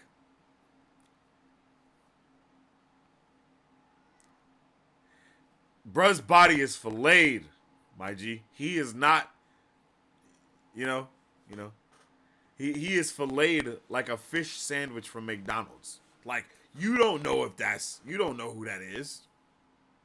You know what I mean? You can't. How did you identify him? Not by the tattoos on his face. You know what I'm saying? Like, okay, I'm done. Okay, I'm done. Too soon. Too soon. All right. Terrorism essay and colonialism is like, how dark do I want to get? Hey. I'm just saying. You know what I mean? Hey. I'm like, well, moving on. Yeah, that's pretty intense. I'm not gonna lie to you. It was pretty intense. This was a really good chapter. I really did like this chapter quite a bit. I hope you guys liked this chapter as well. And then we're about to go into our last two chapters because these chapters go together really well like bread and butter. So we're going to do chapter 33 and chapter 34 all at once. And then we will talk about it afterwards. But before we do, we're going to take a brief little break real quick. I'm going to run to the bathroom. I'm going to probably get a little bit more water as well. And then we will get right back to it to finish the rest of this portion of the reading. And I will leave you guys with this for about 2 minutes. You know, you can set your timers for about 2 minutes. You know, I'm just gonna go run to the restroom, and I'll be right back. So just set your timers for 2 minutes, you guys, and we will finish with chapters 33 and 34 of this portion of the reading. Okay, and I will leave you with that little sneak peek that I showed you guys earlier of my album that is available right now on all platforms for you to go and check out. I'm just trying to go beyond infinity to infinity and beyond. Blasting off to another galaxy. Does anybody wanna come along? Blasting off to another galaxy to infinity and beyond. I'm just trying to go beyond infinity. Does anybody wanna come along? I'm just trying to go beyond infinity to infinity and beyond. Blasting off to another galaxy. Does anybody wanna come along? My anxieties through the ceiling. Sometimes I'm in my feelings. Just play the cards they're dealing. You can have my heart, don't steal it. My anxiety gets the best of me. What's the rest of me? Is it Hennessy and weed? Is it Danny so I can see? Is it leaving what's left? It takes all of me to give my all to you, the way you want me to. But I still try, cause I ain't trying to waste no time when tomorrow can be gone. I'm up all night trying to write a love song to you. Yeah, it's true. You got me trying to do right, cause I do bad on my own. That's why I never knew what really made a house a home. But it's you. Once upon a time is a hard thing to come by. It's a hard thing to come by. Your heart and my mind are a hard thing to combine. They're a hard thing to come by. So I wish upon a star. Wish upon that no matter where you are, no matter where you are, no matter where you are, no matter where. My thoughts get intrusive. It got me smoking just to ease the pain. Get lost in the music and let the beat flow through your veins. I'm young, gifted and foolish, cause I ain't worried about a fucking thing. When you have it, you can lose it, and that shit ain't gon' never change, and that shit ain't gon' never, and that shit ain't gon' never change, and that shit ain't gon' never, and that shit ain't gon' never. That is right. Y'all can go and check out my Newest album right now on all platforms: Apple Music, Spotify, Deezer, wherever you listen to music at. You can type in Sensei Finito in the search bar, and should see my album pop up. Or you can type YJF. And if you don't want to type anything, you should be able to just click that link in the comments in the chat right now, the tinyurl.com/YJF. It'll take you to the link. You'll be able to check it out and get all of that good stuff going, yo. So definitely go and check all that good stuff out wherever y'all check your stuff out at, okay? Definitely appreciate all the love and support with that. If you do, go and check it out. If you don't check it out, I still appreciate the love and support for y'all being here. All right. So let's get into chapter 33 and 34 to finish off tonight's reading, tonight's book club. We are close now. Oddly, this high in the mountains, we seem to finally be free from the oppressive touch of the deepness. It has been quite a while since I knew what that was like.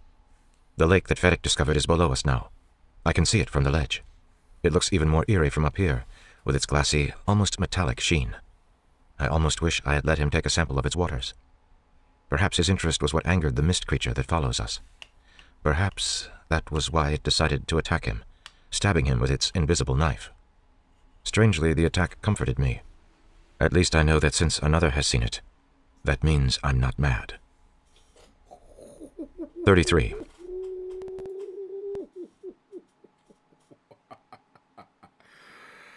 Bruh, oh my goodness, man. What the hell is going on? Yo, who the hell is the Lord Ruler? Who the hell is what is the deepness?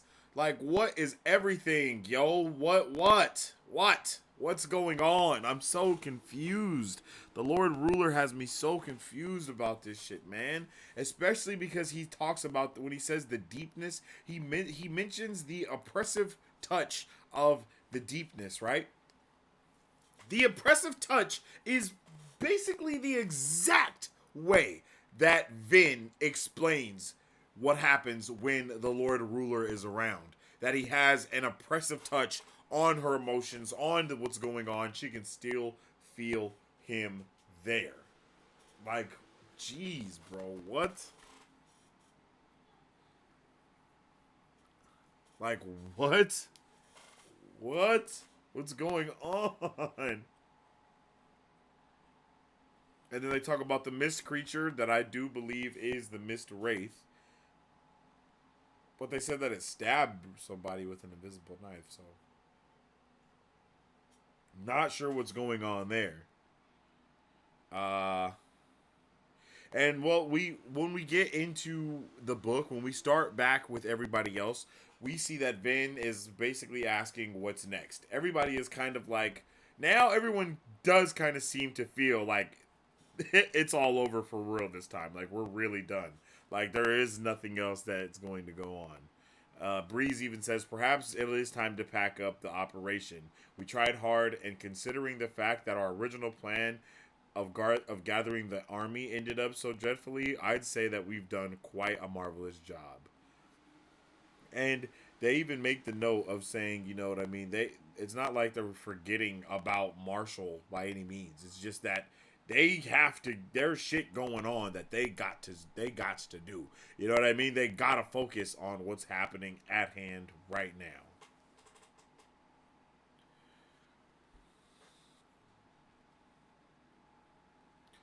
And Breeze even mentions that they're going to go their separate ways at this point. Vin's like, what? You're not going to stay as a crew? And then we find out that they don't just stay as a crew all the time. They just kind of, they're on their Ocean's 11 shit. They come together if there's a big job. They go where they need to if there's another job. And they just kind of do the thing.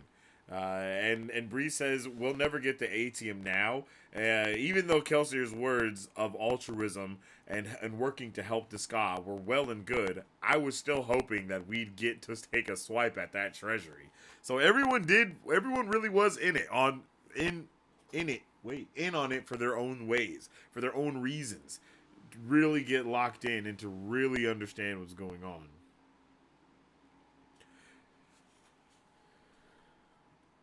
And then Ham asks how many noblemen do. Oh, here we go.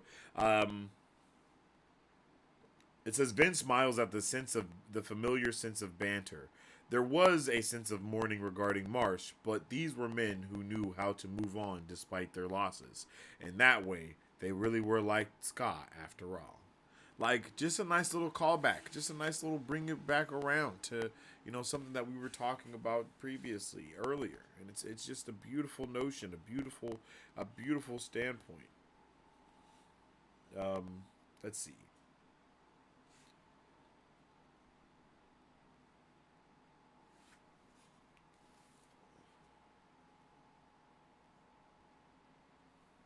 And then Kelsier enters the room carrying his mist. Kelsier enters the room carrying his mist cloak, and Vin immediately can tell that he has pewter drag. Kelsier asks where Clubs and Spock went, and this is when we find out that Spock went with Renew because they figured that they would want him to have the best Tenai to keep watch. And again, their best Tenai, they keep mentioning that he's the best Tenai, and I just love that.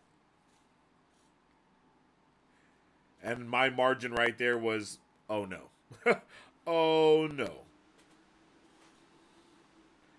And then Kelsier just natural. Oh, and then I love this. Oh my goodness, I love this. Wait, let me see if I can find this part, yo.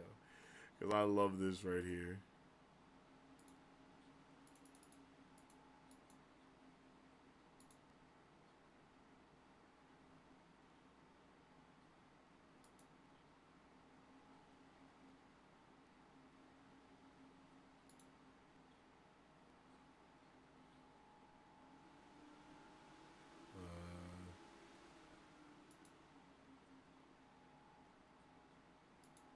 Here we go. A black-clothed form strode in. He carried his mist cloak over his arm, and his face looked incredibly wearied. I love that. "Kelsier," Vin said, stepping forward. "Hello, all," he said in a tired voice. I know that tiredness, Vin thought. Pewter drag. Where has he been? "You're late, Cal," Doxson said, still not looking up from his ledgers. "I strive for nothing if not consistency," Kelsier said, dropping his mist cloak on the floor, stretching, then sitting down. "Where are Clubs and Spook?" "Clubs is sleeping in the back room," Doxson said. "Spook went with Renew. We figured you'd want him to have our best Tenai to keep a watch." "Good idea," Kelsier said, letting out a deep sigh and closing his eyes as he leaned against the wall. "My dear man," Breeze said, "you look terrible." "It's not as bad as it looks. I took it easy coming back, even stopped to sleep for a few hours on the way." "Yes, but where were you?" Ham asked pointedly. "We've been worried sick that you were out doing something, well, stupid." "Actually," Breeze noted, "we took it for granted that you were doing something stupid. We've just been wondering how stupid this particular event would turn out to be. So what is it? Did you assassinate the Lord Prelin? Slaughter dozens of noblemen? Steal the cloak off the Lord Ruler's own back?" "I destroyed the pits of Hath-Sin," Kelsier said quietly. The room fell into a stunned silence. Like, bro, what? You did what? What did you just say, Brandon? What did you just say? Like, what? Bro. What? "You know," Breeze finally said, "you'd think that by now we'd have learned not to underestimate him." "Destroyed them?" Ham asked. "How do you destroy the pits of Hath-Sin? They're just a bunch of cracks in the ground." "Well, I didn't actually destroy the pits themselves," Kelsier explained. "I just shattered the crystals that produce atium geodes." "All of them?" Doxson asked, dumbstruck. "All of them that I could find," Kelsier said, "and that was several hundred pockets worth. It was actually a lot easier to get around down there, now that I have allomancy." "Crystals?" Vin asked, confused. "Atium crystals, Vin," Doxson said. "They produce the geodes, I don't think anyone actually knows how, that have atium beads at the center." Kelsier nodded. "The crystals are why the Lord Ruler can't just send down allomancers to pull out the atium geodes. Using allomancy near the crystals makes them shatter, and it takes centuries for them to grow back." "Centuries during which they won't produce atium," Doxson added. "And so you—" Vin trailed off. "I pretty much ended atium production in the Final Empire for the next 300 years or so." What? What? Like, what? How? Oh, come on, son. There's absolutely Of course, my shit did the thing again. That's so cringe. Whatever.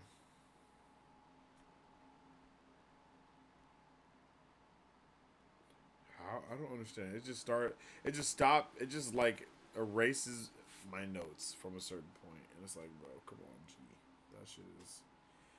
Whew, that makes my nuts itch. I had so much.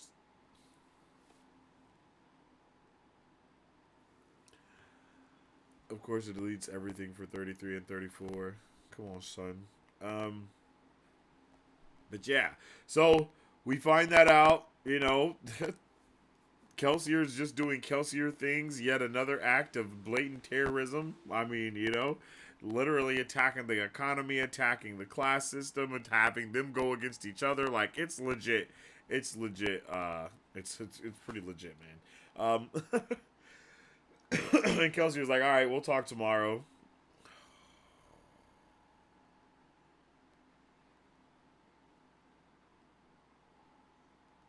Ain't no way. This shit just deleted my book. What's going on right now?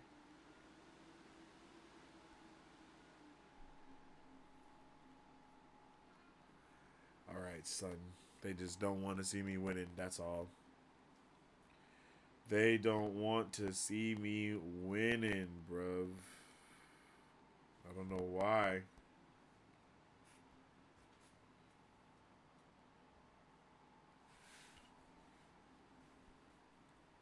Honestly, ridiculous.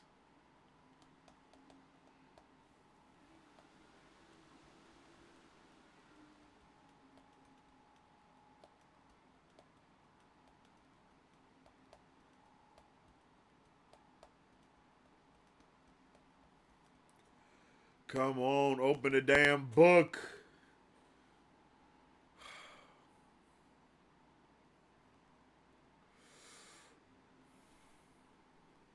Mm, mm, mm. Elland, House Venture. They're in charge of the pits. How will the Lord Ruler react when he finds out about this? You madman, Bree said quietly, eyes wide open. Atium is the foundation of the imperial economy. Controlling it is one of the main ways that the Lord Ruler maintains his hold over the nobility. We may not get to his reserves, but this will eventually have the same effect. You blessed lunatic! You blessed genius! That's crazy.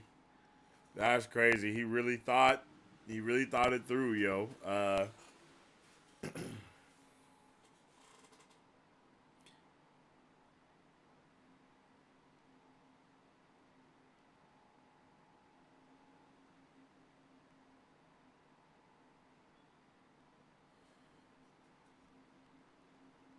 And then Kelsier's like, all right, well, we'll talk tomorrow. Adios. And then he just dips and leaves.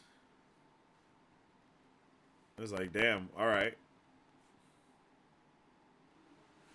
And then she says it if he knows anything about the 11th metal legend that Kelsier is always talking about. And he's like, nah, but I don't know every legend, though. So, yep. And that's kind of the end of it.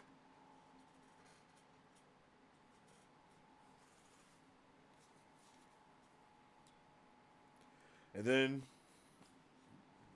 Tace goes to the stairs and lets them know that they're about to do some executions in the streets for the retributions of the pits. Oh Jesus! For retribution for what happened at the pits. And then so she tells Kelsier, she tells him to go wake up Kelsier. Basically, Doxson says to go wake up Kelsier. And Kelsier is immediately like, well, I'm going to this. Like, you know, I'm definitely going.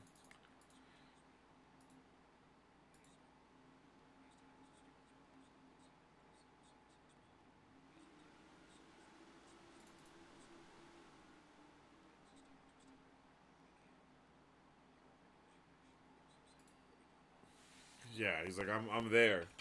He's like, I'm there because it's basically my fault. You know what I mean? He's like, it's basically my fault.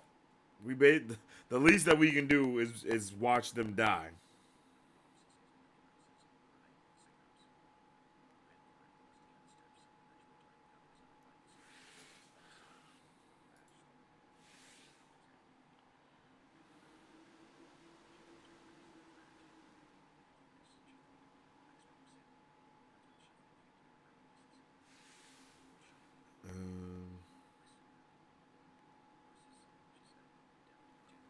Here we go.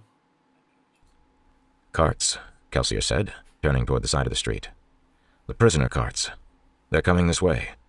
He looked up at the buildings around him, then grabbed hold of a rain gutter and began to shinny up a wall. Breeze rolled his eyes, nudging Doxson and nodding toward the front of the building, but Vin and Ham, with Pewter, easily followed Kelsier up to the roof. There, Kelsier said, pointing at a street a short ways away.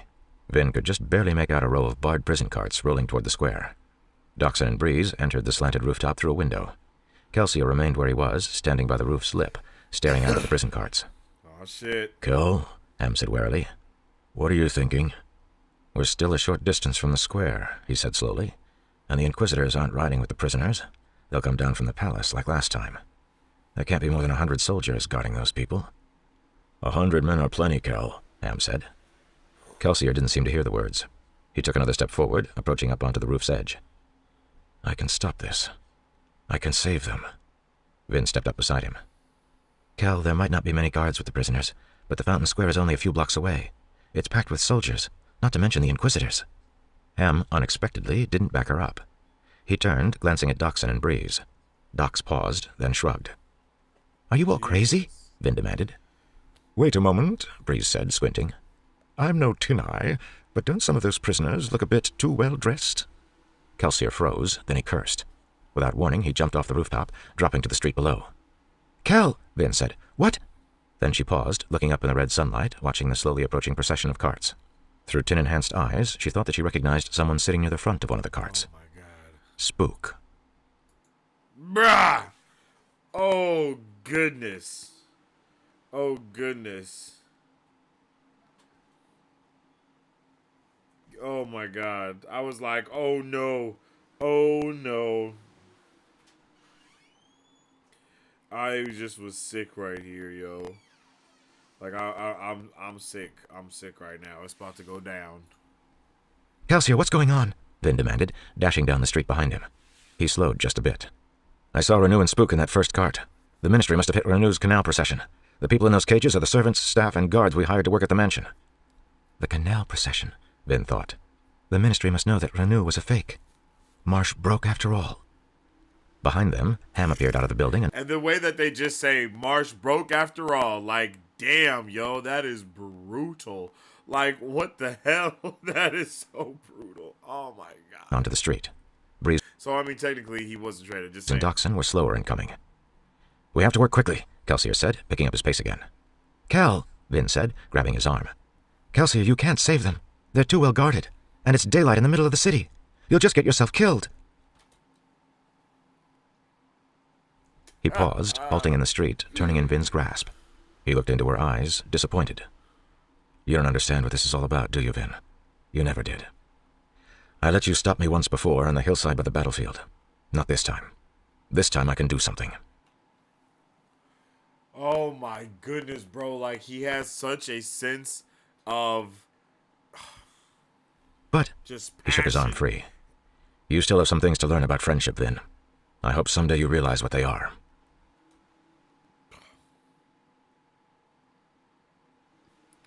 And that's the last thing that he said to Vin.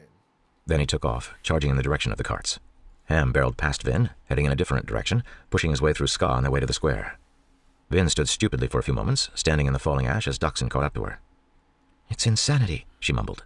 We can't do this, Dox. We're not invincible. Doxson snorted. We're not helpless either. Breeze puffed up behind them, pointing toward a side street. There. We need to get me to a place where I can see the soldiers. Vin let them tow her along, suddenly feeling shame mixed with her worry. Kelsier. Kelsier tossed away a pair of empty vials, their contents ingested. The vials sparkled in the air beside him, falling to shatter against the cobblestones. He ducked through one final alleyway, bursting out onto an eerily empty thoroughfare. The prisoner carts rolled toward him, entering a small courtyard square formed by the intersection of two streets. Each rectangular vehicle was lined with bars. Each one was packed with people who were now distinctly familiar. Servants, soldiers, housekeepers. Some were rebels, many were just regular people. None of them deserved death. Too many Ska have died already, he thought, flaring his medals. Hundreds, thousands, hundreds of thousands. Not today. No more.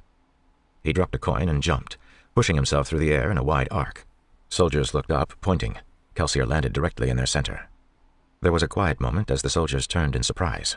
Kelsier crouched amid them, bits of ash falling from the sky. Then he pushed. He flared steel with a yell, standing and pushing outward. The burst of elementic power hurled soldiers away by their breastplates, tossing a dozen men into the air, sending them crashing into companions and walls. Men screamed. Kelsier spun, pushing against a group of soldiers and sending himself flying toward a prison cart. He smashed into it, flaring his steel and grabbing the metal door with his hands. Prisoners huddled back in surprise. Kelsier ripped the door free with a burst of pewter-enhanced power, then tossed it toward a group of approaching soldiers. "Go!" he told the prisoners, jumping down and landing lightly in the street. He spun and came face to face with a tall figure wearing a brown robe. Kelsier paused, stepping back as the tall form reached up, lowering his hood, revealing a pair of eyes impaled by spikes. The Inquisitor smiled, and Kelsier heard footsteps approaching down side alleyways. Dozens. Hundreds. Why didn't they listen to Vin, yo? Just listen. Yo, she's right so often. Like, she's right so much. Like, why? Damnation! Breeze swore as soldiers flooded the square. Doxson pulled Breeze into an alley. Vin followed them in, crouching in the shadows, listening to soldiers yelling in the crossroads outside. "What?" she demanded. "Inquisitor," Breeze said, pointing toward a robed figure standing before Kelsier. "What?" Doxson said, standing. "It's a trap," Vin realized with horror. Soldiers began to pile into the square, appearing from hidden side streets. "Kelsier, get out of there!" Kelsier pushed off a fallen guard, throwing himself backward in a flip over one of the prison carts. He landed in a crouch, eyeing the new squads of soldiers. Many of them carried staves and wore no armor. Haze killers. The Inquisitor pushed himself through the ash-filled air, landing with a thump in front of Kelsier. The creature smiled. "It's the same man, the Inquisitor from before." "Where's the girl?" the creature said quietly. Kelsier ignored the question. "Why only one of you?" he demanded. The creature's smile deepened. "I won the draw." Kelsier flared pewter, dashing to the side as the Inquisitor pulled out a pair of obsidian axes. The square was quickly becoming clogged with soldiers. From inside the carts he could hear people crying out. "Kelsier! Lord Kelsier, please!" Kelsier cursed quietly as the Inquisitor bore down on him. He reached out, pulling against one of the still full carts and yanking himself into the air over a group of soldiers. He landed, then dashed to the cart, intending to free its occupants. As he arrived, however, the cart shook. Kelsier glanced up just in time to see a steel-eyed monster grinning down at him from atop the vehicle. Kelsier pushed himself backward, feeling the wind of an axe-head swing beside his head. He landed smoothly, but immediately had to jump to the side as a group of soldiers attacked. As he landed, he reached out, pulling against one of the carts to anchor himself, and pulled against the fallen iron door he had thrown before. The barred door lurched into the air and crashed through the squad of soldiers. The Inquisitor attacked from behind, but Kelsier jumped away. The still tumbling door careened across the cobblestones in front of him, and as he passed over it, Kelsier pushed, sending himself streaking into the air. Vin was right, Kelsier thought with frustration. Below, the Inquisitor watched him, trailing him with unnatural eyes. I shouldn't have done this. Below, a group of soldiers rounded up the ska that he had freed. I should run, try to lose the Inquisitor. I've done it before. But he couldn't. He wouldn't. Not this time. He had compromised too many times before. Even if it cost him everything else, he had to free those prisoners. And then, as he began to fall, he saw a group of men charging the crossroads. They bore weapons, but no uniforms. At their head ran a familiar form. Ham. So that's where you went. Oh my god! This setup is magnificent right here. The build-up is incredible. It's honestly insane. I'm holding on to every word. I'm blinking. I'm breathing. Doxson said firmly, grabbing her cloak and pulling her back. I don't want a repeat of what happened to you last time you faced one of those monsters. But Kel will be just fine, Doxson said. Shit. He'll just try to stall long enough for Ham to free the prisoners. Then he'll run. Watch. Vin stepped back. To her side, Breeze was mumbling to himself. Yes, you're afraid. Let's focus on that. Soothe everything else away. Leave you terrified. That's an Inquisitor and a Mistborn fighting. You don't want to interfere with that. Vin glanced back toward the square, where she saw a soldier drop his staff and flee. There are other ways to fight, she realized, kneeling beside Breeze. How can I help? Kelsier ducked back from the Inquisitor again as Ham's unit crashed into the Imperial soldiers and began cutting its way toward the prisoner carts. The attack diverted the attention of the regular soldiers, who appeared all too happy to leave Kelsier and the Inquisitor to their solitary battle. To the side, Kelsier could see ska beginning to clog the streets around the small courtyard, the fighting drawing the attention of those waiting up above at the fountain square. Kelsier could see other squads of Imperial soldiers trying to push their way toward the fight, but the thousands of ska crowding the streets seriously slowed their progress. The Inquisitor swung and Kelsier dodged. The creature was obviously growing frustrated. To the side, a small group of Ham's men reached one of the prisoner carts and broke open its lock, freeing the prisoners. The rest of Ham's men kept the Imperial soldiers busy as the prisoners fled. Kelsier smiled, eyeing the annoyed Inquisitor. The creature growled quietly. "Valet!" a voice screamed. Kelsier turned in shock. A well-dressed nobleman was pushing his way through the soldiers toward the center of the fighting. He carried a dueling cane and was protected by 2 beleaguered bodyguards, but he mostly avoided harm by virtue of neither side being certain of wanting to strike down a man of obvious noble blood. "Valet!" Ellen Venture yelled again. He turned to one of the soldiers. "Who told you to raid House Renew's convoy? Who authorized this?" Great, Kelsier thought, keeping a wary eye on the Inquisitor. The creature regarded Kelsier with a twisted, hateful expression. "You just go right on hating me," Kelsier thought. "I only have to hang on long enough for Ham to free the prisoners. Then I can lead you away." The Inquisitor reached out and casually beheaded a fleeing servant as she ran by. "No!" Kelsier yelled as the corpse fell at the Inquisitor's feet. The creature grabbed another victim and raised its axe.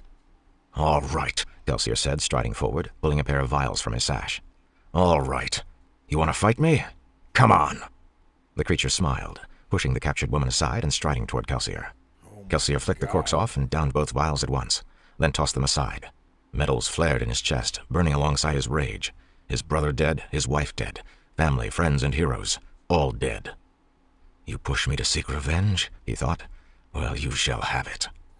Kelsier paused a few feet in front of the Inquisitor. Fists clenched, he flared his steel in a massive push. Around him, people were thrown back by their metal as they were hit by the awesome, invisible wave of power. The square, packed with Imperial soldiers, prisoners, and rebels, opened up in a small pocket around Kelsier and the Inquisitor. "Let's do it, then," Kelsier said. Let's do it then! Let's do it! Let's f***ing go if we're gonna go. If we're gonna go, then let's f***ing go. You know what I'm saying? Let's go. Let's do Wanted it. to be feared. If I regret one thing, it is the fear I have caused. Fear is the tool of tyrants. Unfortunately, when the fate of the world is in question, you use whatever tools are available. Bro, every single one of those are getting more and more sounding like my guy Kelsier and what he's doing right now. Like, the Lord Ruler was Kelsier rising up against the deepness. You know what I mean? Like the Lord Ruler was Kelsier, but he was rising up against the deepness, and now Kelsier is rising up against the Lord Ruler type shit. But really, it's really not that, but we'll talk about it. 34. Dead and dying men collapsed to the cobblestones. Ska crowded the roads. Prisoners cried out, calling his name. Heat from a smoky sun burned the streets, and ash fell from the sky. Kelsier dashed forward, flaring pewter and whipping out his daggers. He burned atium, as did the Inquisitor, and they both probably had enough to last for an extended fight. Kelsier slashed twice in the hot air, striking at the Inquisitor, his arms a blur. The creature dodged amid an insane vortex of atium shadows, then swung an axe. Kelsier jumped, pewter lending his leap inhuman height, and passed just over the swinging weapon. He reached out and pushed against a group of fighting soldiers behind him, throwing himself forward. He planted both feet in the Inquisitor's face and kicked off, flipping backward in the air. The Inquisitor stumbled. As Kelsier fell, he pulled on a soldier, yanking himself backward. The soldier was pulled off his feet by the force of the iron pull, and he began to streak toward Kelsier. Both men flew in the air. Kelsier flared iron, pulling against a patch of soldiers to his right while still pulling against the single soldier. The result was a pivot. Kelsier flew to the side, and the soldier, held as if by a tether to Kelsier's body, swung in a wide arc like a ball on a chain. The unfortunate soldier crashed into the stumbling Inquisitor, smashing them both into the bars of an empty prison cart. The soldier toppled unconscious to the ground. The Inquisitor bounced off the iron cage, falling to its hands and knees. A line of blood ran down the creature's face across its eye tattoos, but it looked up, smiling. If he can bleed, he can die! It didn't seem the least bit dizzy as it stood. Kelsier landed, cursing quietly to himself. With an incredible burst of speed, the Inquisitor grabbed the empty box-like prison cell by a pair of bars, then ripped the entire thing free of the cartwheels. Bloody hell! The creature spun and hurled the massive iron cage at Kelsier, who stood only a few feet away. There was no time to dodge. A building stood right behind him. If he pushed himself back, he'd be crushed. The cage crashed toward him, and he jumped, using a steel push to guide his body through the open doorway of the spinning cage. He twisted within the cell, pushing outward in all directions, holding himself in the metal cage's exact center as it smashed into the wall, then bounced free. The cage rolled, then began to skid across the ground. Kelsier let himself drop, landing on the underside of the roof as the cage slowly slid to a halt. Through the bars, he could see the Inquisitor watching him amid a sea of fighting soldiers, its body surrounded by a twisting, dashing, moving cloud of atium images. The Inquisitor nodded its head to Kelsier in a slight sign of respect.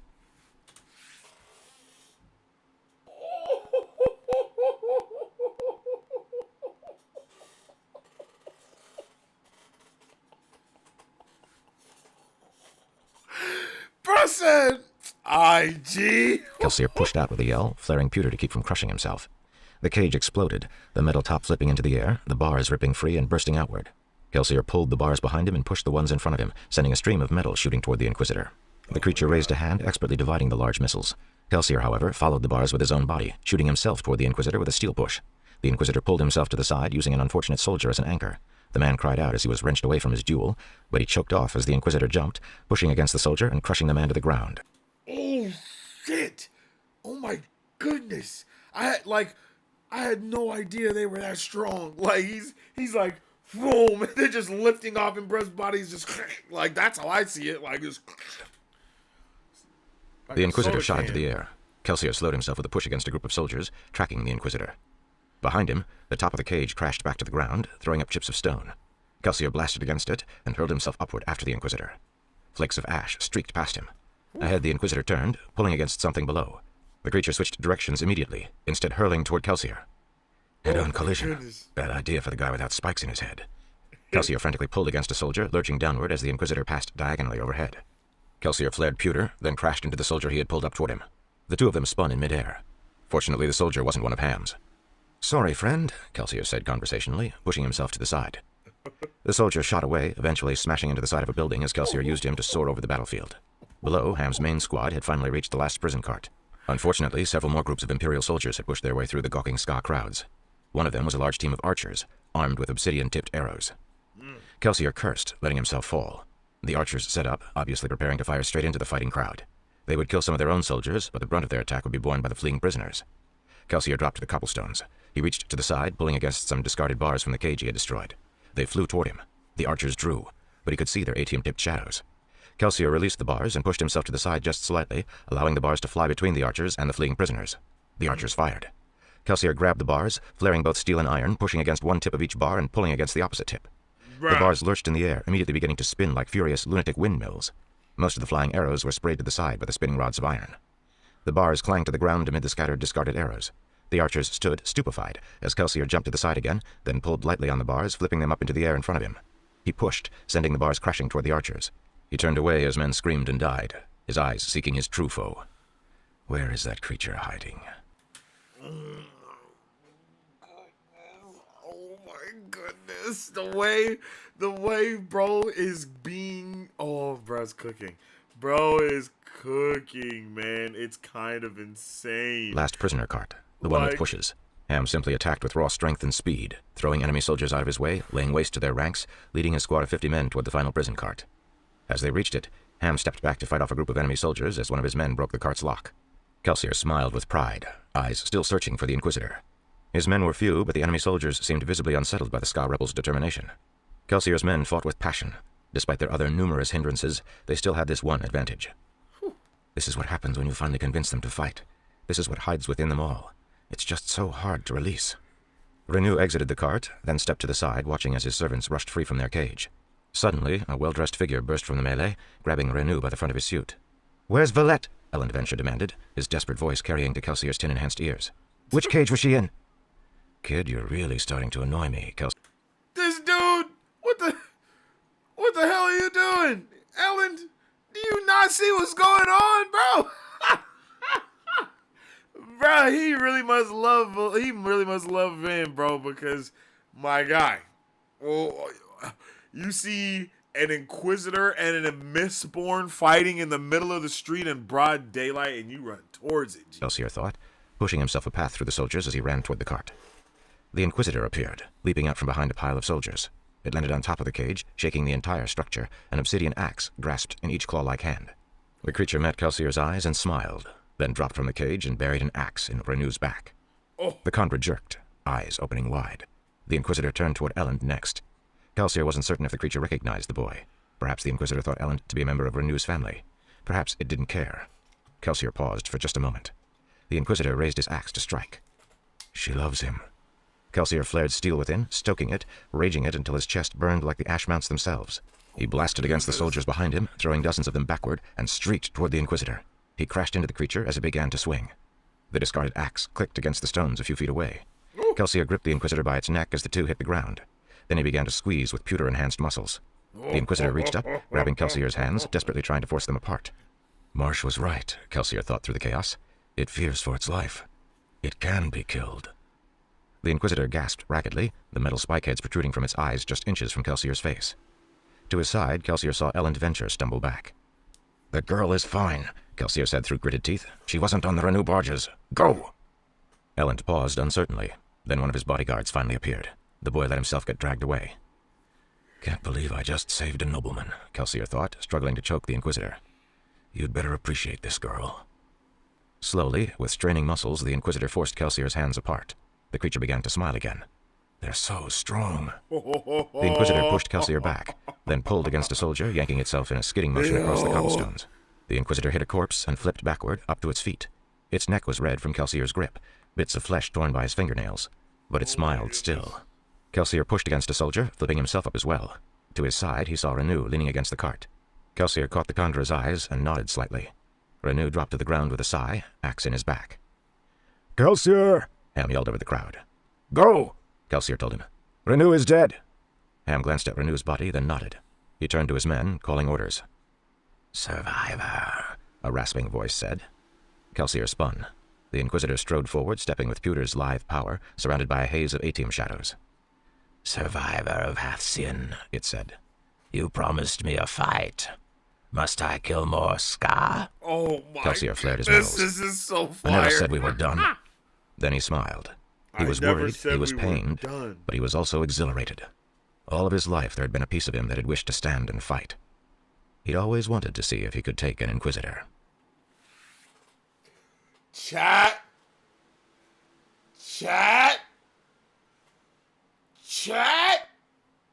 We are cooking. This is amazing, bro. Bruh said I never said we were done. And squared up. Like, let's do the damn thing if we gonna do the damn thing. Like let's do the damn thing if we gonna do the damn thing. Once she got high enough, she scanned the intersection for familiar figures. Doxson was right. Elend was nowhere to be seen. "What about the prisoners?" Doxson called. "They're all free," Vin said. "The cages are empty. Dox, there are a lot of Ska out there." It looked like the entire population from the Fountain Square had crowded down to the small intersection. The area was in a small depression, and Vin could see thousands of Ska packing the streets, sloping upward in all directions. "Ham's free," Vin said. "I don't see him, alive or dead, anywhere. Spook's gone too." "And Kel?" Doxson asked urgently. Vin paused. "He's still fighting the Inquisitor." Kelsier flared his pewter, punching the Inquisitor, careful to avoid the flat discs of metal sticking out the front of his eyes. The creature stumbled, and Kelsier buried his fist in its stomach. The Inquisitor growled and slapped Kelsier across the face, throwing him down with one blow. Kelsier shook his head. "What does it take to kill this thing?" he thought, pushing himself up to his feet, backing away. The Inquisitor strode forward. Some of the soldiers were trying to search the crowd for Ham and his men, but many just stood still. A fight between two powerful Allomancers was something whispered about, but never seen. Soldier and peasant stood dumbfounded, watching the battle with awe.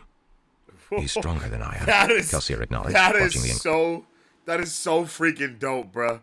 That is so freaking dope that everybody is just like they are mid-battle, and then they just see them start, like they're looking, and they just see two Allomancers going at it, catching the fade, and everybody just stops fighting and is like,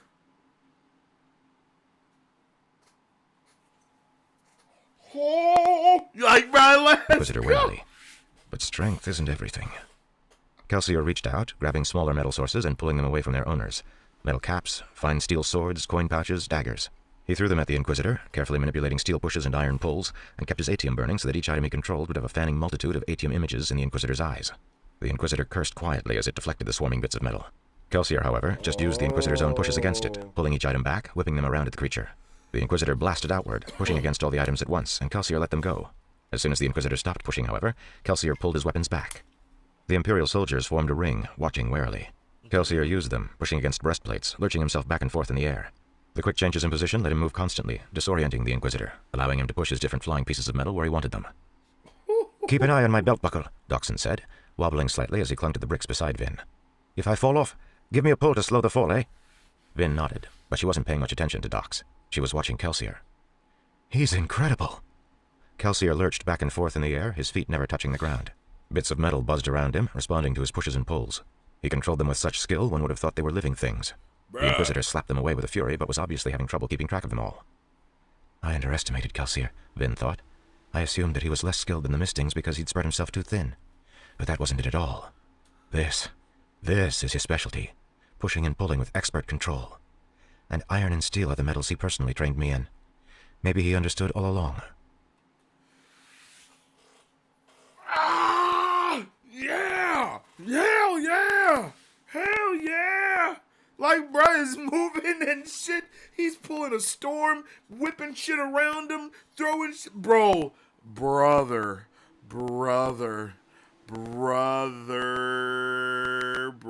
let me tell you something. I'm gonna come. This is going crazy. Like, this is amazing. This is amazing. Kelsier spun and flew amid a maelstrom of metal. Every time something hit the ground, he picked it back up. The items always flew in straight lines, but he kept moving, pushing himself around, keeping them in the air, periodically shooting them at the Inquisitor. The creature spun, confused. It tried to push itself upward, but Kelsier shot several larger pieces of metal over the creature's head, and it had to push against them, throwing off its jump. An iron bar hit the Inquisitor in the face. The creature stumbled, blood marring the tattoos on the side of its face. A steel helmet struck it in the side, tossing it backward. Kelsier began to shoot pieces of metal quickly, feeling his rage and anger mount. "Were you the one who killed Marsh?" he yelled, not bothering to listen for an answer. "Were you there when I was condemned years ago?" The Inquisitor raised a warding hand, pushing away the next swarm of metals. It limped backward, putting its back against the overturned wooden cart. Kelsier heard the creature growl, and a sudden push of strength washed through the crowd, toppling soldiers, causing Kelsier's metal weapons to shoot away. Kelsier let them go. He dashed forward, rushing the disoriented Inquisitor, scooping up a loose cobblestone. The creature turned toward him, and Kelsier yelled, swinging the cobblestone, his strength fueled almost more by rage than by pewter. He hit the Inquisitor square in the eyes. The creature's head snapped back, smacking against the bottom of the overturned cart. Kelsier struck again, yelling, repeatedly smashing his cobblestone into the creature's face. The Inquisitor howled in pain, reaching claw-like hands for Kelsier, moving as if to jump forward. Then it suddenly jerked to a stop, its head stuck against the cart's wood. The spike tips that jutted from the back of its skull had been pounded into the wood by Kelsier's attack. Kelsier smiled as the creature screamed in rage, struggling to pull its head free from the wood. Kelsier turned to the side, seeking an item he had seen on the ground a few moments before. He kicked over a corpse, snatching the obsidian axe off the ground, its rough-chipped blade glittering in the red sunlight. "I'm glad you talked me into this," he said quietly. Then he swung with a two-handed blow, slamming the axe head through the Inquisitor's neck and into the wood behind. The Inquisitor's body slumped to the cobblestones. The head remained where it was, staring out with its eerie, tattooed, unnatural gaze, pinned to the wood by its own spikes. Let's go! Let's go! W-Mans! Let's go! Let's go, bruh. Are you kidding me? Bro just 1v1'd an Inquisitor, bro. Like, let's go. Bruh, and the crowd goes wild, bro. Are you kidding me? Like, that's insane. That is insane, bro. That is the most badass fight I have ever witnessed, my guy. Like, that shit is crazy. That shit was insane. Like, bro is flipping things and grabbing other things and slipping other things and bruh, and whooping ass, bro. Yes. Hell yeah. Hell yeah, bruh. Kelsier turned to face the crowd, suddenly feeling incredibly wearied. His body ached from dozens of bruises and cuts, and he didn't even know when his cloak had ripped free. He faced the soldiers defiantly, however, his scarred arms plainly visible. "The survivor of Hathsin," one whispered. "He killed an Inquisitor," said another. Yo. And then the chanting began.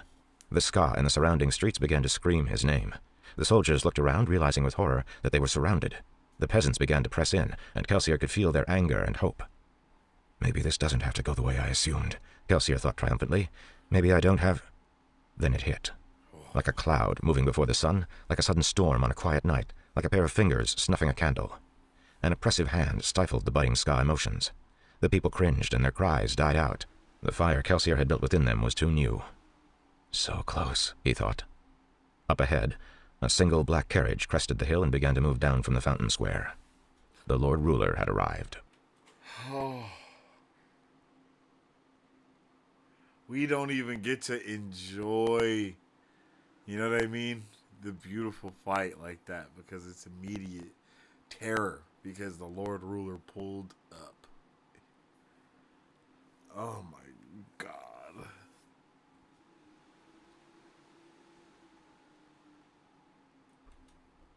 I'm sick. Vin nearly lost her grip as the wave of depression hit her. She flared her copper, but, as always, she could still slightly feel the Lord Ruler's oppressive hand. "Lord Ruler," Doxson said, though Vin couldn't tell if it was a curse or an observation. Ska, that had been packed in to view the fight, somehow managed to make room for the dark carriage. It rolled down a corridor of people toward the corpse-littered square. Soldiers pulled back, and Kelsier stepped away from the fallen cart, moving out to face the oncoming carriage. "What is he doing?" Vin asked, turning toward Doxson, who had propped himself up on a small outcropping. "Why doesn't he run? This is no Inquisitor. This isn't something to fight." "This is it, Vin," Doxson said, awed. "This is what he's been waiting for. A chance to face the Lord Ruler. A chance to prove those legends of his." Vin turned back toward the square. The carriage rolled to a stop. "But," she said quietly, "the 11th medal. Did he bring it?" "He must have." Kelsier always said that the Lord Ruler was his task, Vin thought. He let the rest of us work on the nobility, the garrison, and the ministry. But this... Kelsier always planned to do this himself. The Lord Ruler stepped from his carriage, and Vin leaned forward, burning tin. He looked like... a man. He was dressed in a black and white uniform, somewhat like a nobleman's suit, but far more exaggerated. The coat reached all the way to his feet, and trailed behind him as he walked. His vest wasn't colored, but pure black, though it was accented with brilliant white markings. As Vin had heard, his fingers glittered with rings, the symbol of his power. "I'm so much stronger than you," the rings proclaimed, "that it doesn't matter if I wear metal." Handsome, with jet black hair and pale skin, the Lord Ruler was tall, thin, and confident. And he was young, younger than Vin would have expected, even younger than Kelsier. He strode across the square, avoiding corpses, his soldiers pulling back and forcing the Ska away. Suddenly a small group of figures burst through the line of soldiers. They wore the mismatched armor of rebels, and the man leading them looked just a bit familiar. He was one of Ham's thugs. "For my wife," the thug said, holding up a spear and charging. "For Lord Kelsier," yelled the other four. "Oh no," Vin thought. The Lord Ruler, however, ignored the men. The lead rebel bellowed in defiance, then rammed his spear through the Lord Ruler's chest. The Lord Ruler just continued to walk, passing the soldier, spear sticking all the way through his body. The rebel paused, then grabbed a spear from one of his friends and drove this one through the Lord Ruler's back. Again the Lord Ruler ignored the men, as if they and their weapons were completely beneath his contempt. The lead rebel stumbled back, then spun as his friends began to scream under an Inquisitor's axe. He joined them shortly, and the Inquisitor stood above the corpses for a moment, hacking gleefully. The Lord Ruler continued forward, two spears sticking, as if unnoticed, from his body. Kelsier stood waiting. He looked ragged in his ripped Ska clothing, yet he was proud. He didn't bend or bow beneath the weight of the Lord Ruler's soothing. The Lord Ruler stopped a few feet away, one of the spears nearly touching Kelsier's chest. Black ash fell lightly around the two men, bits of it curling and blowing in the faint wind. The square fell horribly silent. Even the Inquisitor stopped his gruesome work. Vin leaned forward, clinging precariously to the rough brickwork. "Do something, Kelsier. Use the metal." The Lord Ruler glanced at the Inquisitor that Kelsier had killed. "Those are very hard to replace." His accented voice carried easily to Vin's tin-enhanced ears. Even from a distance, she could see Kelsier smile. "I killed you once," the Lord Ruler said, turning back to Kelsier. "You tried," Kelsier replied, his voice loud and firm, carrying across the square. "But you can't kill me, Lord Tyrant. I represent that thing you've never been able to kill, no matter how hard you try. I am hope." The Lord Ruler snorted in disdain. He raised a casual arm, then backhanded Kelsier with a blow so powerful that Vin could hear the crack resound through the square. Kelsier lurched and spun, spraying blood as he fell. "No!" Vin screamed. The Lord Ruler ripped one of the spears from his own body, then slammed it down through Kelsier's chest. "Let the executions begin," he said, turning toward his carriage and ripping out the second spear, then tossing it aside. Chaos followed. Prompted by the Inquisitor, the soldiers turned and attacked the crowd. Other Inquisitors appeared from the square above, riding black horses, ebony axes glistening in the afternoon light. Vin ignored it all. "Kelsier!" she screamed. His body lay where it had fallen, spear jutting from his chest, scarlet blood pooling around him. "No, no, no!" She jumped from the building, pushing against some people and throwing herself over the massacre. She landed in the center of the oddly empty square, Lord Ruler gone, Inquisitors busy killing Ska. She scrambled to Kelsier's side. There was almost nothing remaining of the left side of his face. The right side, however, it still smiled faintly, single dead eye staring up into the red-black sky. Bits of ash fell lightly on his face. "Kelsier, no," Vin said, tears streaming down her face. She prodded his body, feeling for a pulse. There was none. "You said you couldn't be killed," she cried. "What of your plans? What of the 11th medal? What of me?" He didn't move. Vin had trouble seeing through the tears. It's impossible. He always said we weren't invincible, but that meant me, not him, not Kelsier. He was invisible. He should have been. Someone grabbed her, and she squirmed, crying out. "Time to go, kid," Ham said. He paused, looking at Kelsier, assuring for himself that the crew leader was dead. Then he towed her away. Vin continued to struggle weakly, but she was growing numb. In the back of her mind, she heard Reen's voice. "See? I told you he would leave you. I warned you. I promised you." The end of Part 4.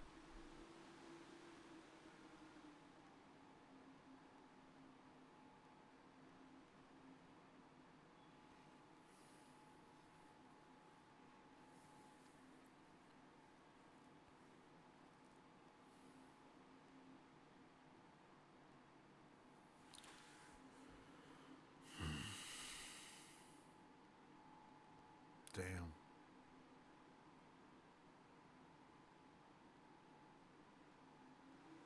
Damn.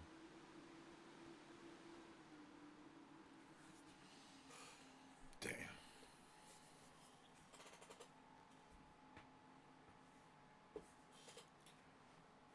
Damn.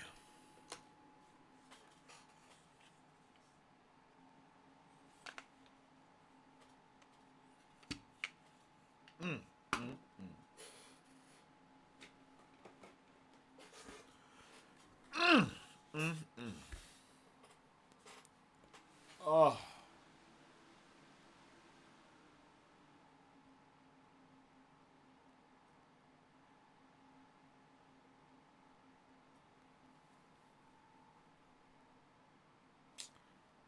Bruh.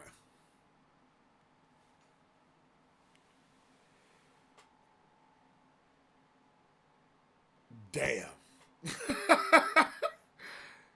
Damn, bro. What? What? What? And Brandon Sanderson, he gave us breadcrumbs for this moment. He let us know that this was about to happen. But it was one of those things, you know, where you're like, nah, bruh. It ain't about to, it's not about to go down like that. And it does, bro. Like, it goes down the way that, like, it goes down.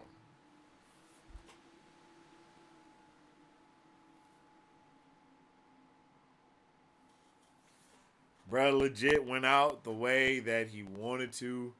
He couldn't let anyone die. He couldn't just stand by and let anyone else die like that. Like, he couldn't. Not Lord Renew, not Spock, you know, not the homies, bro. We can't let them die. We can't just stand here and let them die. Like, we have to try. We have to at least try to save them. At least try.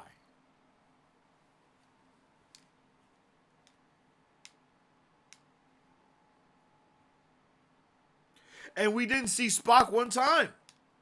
We don't know where the homie Spock is. We didn't see him once. We know he was with Lord Renew.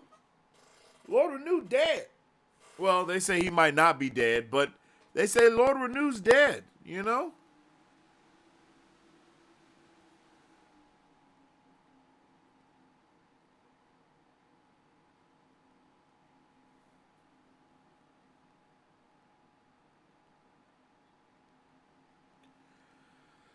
Bruh. Bruh, it's just too much. It's just too much, bro. It's just too much. And then our poor girl is just feeling so distraught, you know? Like, what is about to happen in these next 4 chapters? We only have 4 chapters left. 4 more chapters. Like, what? What is about to happen? What can happen next? Like, I'm so distraught. But like I said, in a way, it's like we now have finished like the backstory, low key, right? Like, Vin has officially learned everything she needs to, and her master has died, bro. Her master has died now. Like, this is the Obi-Wan dying to Darth Vader moment for Luke Skywalker, bro. Like, I had no idea that we would have that moment. You know what I'm saying? Like, I had no idea that moment would come and pass. Well, not pass, but I didn't know that moment would happen. I didn't think that, bruh. I didn't think Marsh was gonna die in this book. I didn't think I didn't think Kelsier was gonna die in this book. I didn't think Lord Renew was gonna die in this book. I was like, oh yeah, bro, the next book's about to go crazy. It's about to be up like Chuck. People are dying, chat. People are dying. Our main cast people is dying, bro. Our boy Kels is dead in the street, bro, and he got smacked. He didn't get like kind of killed. Like, bro got murdered, bro. I know I've seen this happen in an anime before, where someone just gets backhanded by someone dumbass strong, and then literally half of their face is gone. I've seen some shit like that happen before in an anime, so he painted that picture really clearly. Brandon Sanderson did, and goddamn, why, like, bro, and for bruh to just stand there like bruh.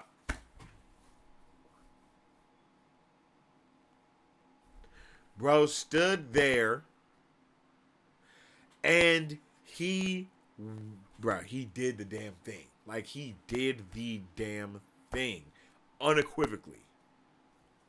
Like, he whooped that Inquisitor's he whooped that Inquisitor's ass in front of everybody. He took that Inquisitor out in the most badass way possible, bro. Literally spinning in the air like he was Storm. Like, he pulled a Storm Magneto going on, like whipping things around and him spinning around, confusing the hell out of the Inquisitor, because it was showing so many different shadows. You know what I mean? Like, brother. And then drops everything, grabs the axe, and foam slams it into bruh's neck, king, bruh, and leaves his head hanging there from the spot. Oh my God. Shit. He killed an Inquisitor. Bro, they about to tell everybody about that. And the fact that the Lord Ruler just pulled up and was like, continue with the executions. Like, what? Huh? What? Like, bro, he's like, hey, bro, it's still Tuesday. We chilling.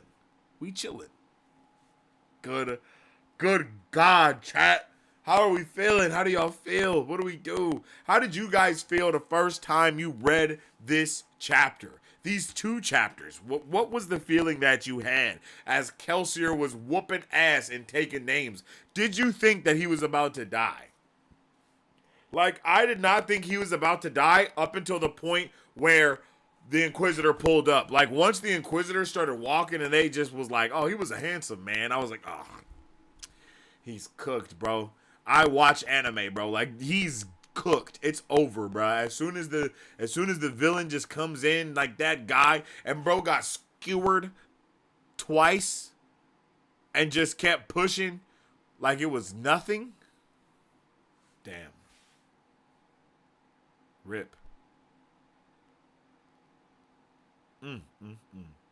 It just ramps up, Sensei. Yo, I can't imagine it ramping up even more. Like, I can't imagine. What about me? Don't bring that up. Oh, what about me, yo? More abandonment issues for real. Yes. Like, seeing her father figure be a complete gangster like that. You know what I mean? Like, whoa.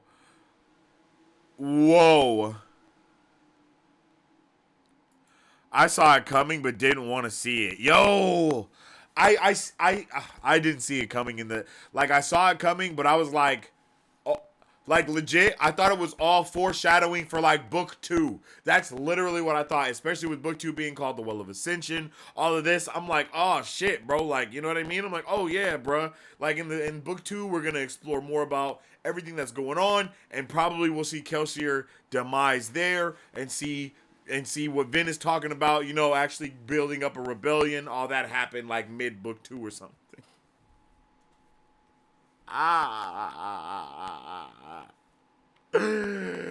Not like this. Not like this. Yo, it's so much. Yo, it's so much. Kelsier wasn't innocent, but he was right. Hashtag Kelsier was right, bro. He was definitely right. Oh my goodness. I was like, that's not how the story goes, as if I knew. Yo, legit though. Like, this isn't what's supposed to be happening right now. Like, this. Whoa. Vin's brother's voice is a dick. Yeah, for real. Like, I told you. I promised you this would happen. Like, whoa. Sheesh. When I first read this, I was exactly like Vin. I couldn't believe it. I was in here like, what? No, not like that. No fucking way. No fucking way. Like, there's no way that this is happening. Like, bro, like, whoa. I thought Kelsier was about to turn up at the very least.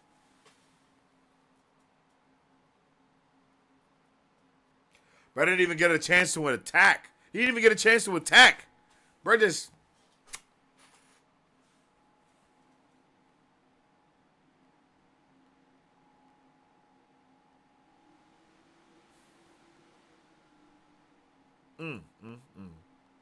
The description for the fight scenes are crazy. Yeah, Sanderson is definitely killing it with the fight scenes. Not you killed my brother. Nah. I feel like the first time I was reading this, I was breathing so hard.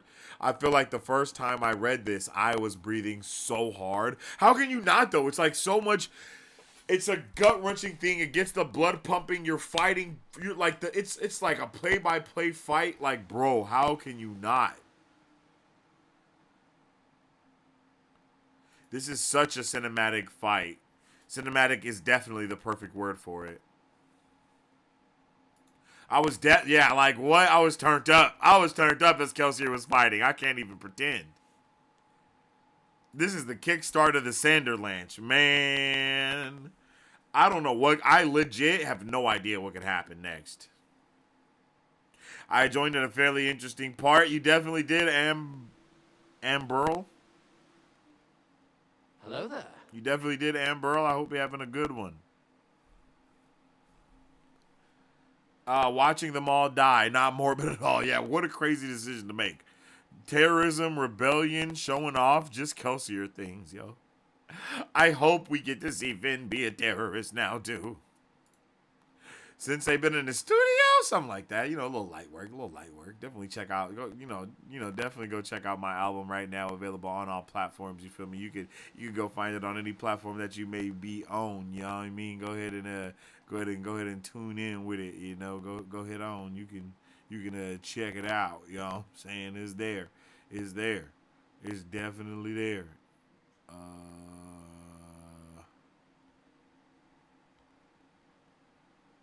Yeah. I didn't expect that at all. To be honest, when Kelsier died, I felt betrayed as a reader. I know Sanderson plants the foreshadowing, but I didn't see it at the time, so I was blindsided and angry. Oh my god, I can only imagine I can imagine how betrayed you felt, especially because Kelsier gives straight main character energy, and to kill off a main character energy, like, just like that, like, in the last 5 chapters of the book, like, what the fuck is happening? I was like, what the fuck is going on? It makes sense. I just wanted so many stories with Kelsier. Yeah, that's what I'm really sad about. I wanted so much more with Kelsier and Vin. Like, I wanted Kelsier to be there when Vin inevitably reunites with Reen. But also, I'm starting to think Reen might be dead. Like, you know what I mean? Like, I'm starting to think that Reen is just dead. I don't know. Because the way that she talked about how Kelsier left her and how she's, like, alone and stuff, and he's dead, it's, like, the same way that she's talked about Reen. So it makes me think, like, yo, is Reen, you know, is he... You know what I mean? Like, and that's why he left her, or is he like gone because he actually ran away and tried to save himself? You know, that's immediately the question that was raised for me. I feel like we got to know Kelsier a little, but not enough. For sure, not enough. Like, definitely not enough. We needed to get, yeah, we needed more. We needed a lot more. And now we have these next 4 chapters in order to establish whatever the hell is going to be going on next. Let's see. Let's get that time calculator and see how much is left for this book. Not a lot, it looks like, actually. Wait, the epilogue is 25 minutes? Damn. Okay, so maybe there's technically 5 chapters left. So that's 28. Okay, chapter 35 is 28 minutes and 46 seconds. Chapter 36 is 42 minutes and 18 seconds. Chapter 29, chapter 29. Chapter 37 is 29 minutes and 29 minutes and 32 seconds. Chapter 37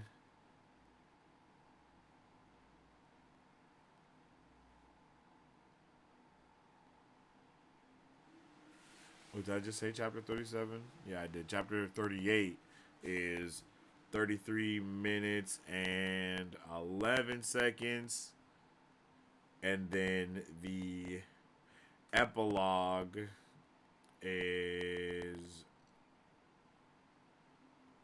25 minutes and 49 seconds. So yeah, about 2 hours, 2 hours, 39 minutes and 36 seconds is exactly how much is left in this book. Next week, I think we're just doing 35 through 38. I don't know if we're going to be doing the epilogue as well next week. We might just save the epilogue for its own thing, the same way that we saved the prologue as its own thing. Wait, was there a prologue? Yeah. So we did the prologue in its own episode, and we'll probably do the epilogue in its own episode as well, to be completely honest. So we'll do chapter 35 through 38, and then we'll finish off the week. We'll finish off book club with the epilogue, and then maybe we'll do everything next week. I don't know. I'll see. We'll see.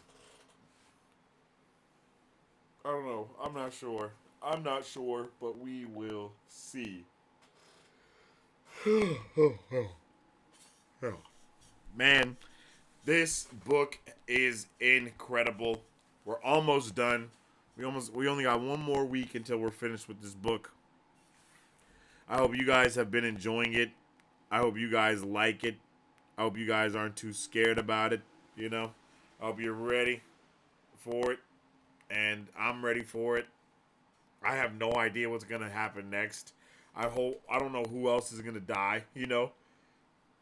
Like, damn, bro, like, I am torn right now. Like, I'm probably going to read some of this tonight. I'm probably going to, like, start the next chapter, like, tonight. So I can really get at least a little bit of an answer. Because I don't know if I can feel like this for a week. You know what I mean? I don't know if I can feel like this for a really long time. Like, I need some answers immediately. I don't want to have this hanging over me. Oh, man. But I absolutely love this book. Can't wait to finish it up. Can't wait to get into the Well of Ascension either. Like, that has me so hyped. I am so ready to finish book 2. Like, it's insane, you know? It's insane. I'm so ready for everything. I'm so ready for everything here. Like, so ready. Like, I am so ready for Mistborn Book 2. That's where I'm at right now. So, and I know a lot of you guys have also said that you're recently finishing Book 1. So, if you guys have finished Book 1, please wait to start Book 2 so you can join in on book club. I know you're probably itching. I'm itching for it too. But just wait a little while, you know what I mean? And we can start our next book club with Book 2 for everyone that hasn't started it yet, you know? I think it would be a real jolly good time. I think it would be fun. I think we could definitely do it. And I would be excited to do it as well. So, if you guys haven't read Book 2 yet and you have read Book 1, please try to refrain from reading it until we're done with this book, because we're almost done, and then we can all just read it together for the first time, whoever just finished Book 1, you know what I'm saying, along with everybody that's already read Book 2 and all the other books that there are, you know. But try to refrain. Yeah, it's definitely hard not to just dive back in. And it's also hard to not. It's so hard to put down. It's hard to put down, and it's hard not to dive right back in equally. It's like, bruh, I want to keep going, and then it's like, bruh, I gotta jump into this immediately. Like, I love it.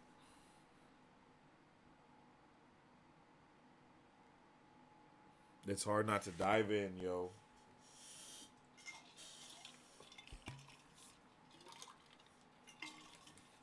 But let me know how you guys are feeling about this.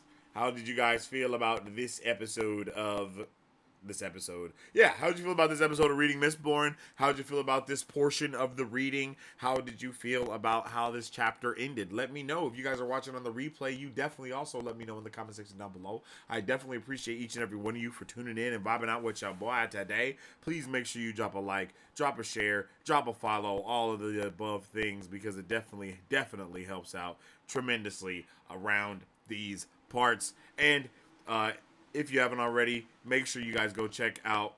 Okay, that's not it. What is it? Is it that? Yeah.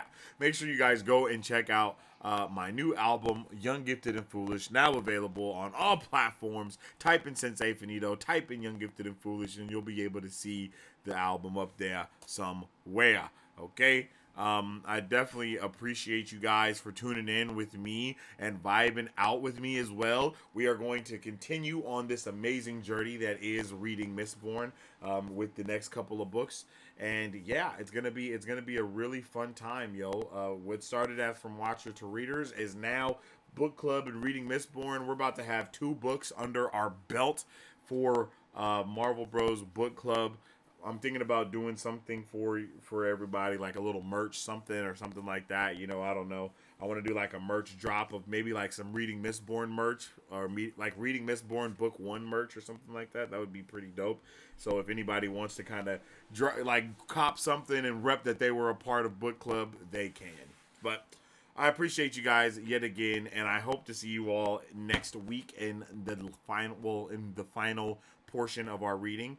And I hope all of you guys have a fantastic rest of your day.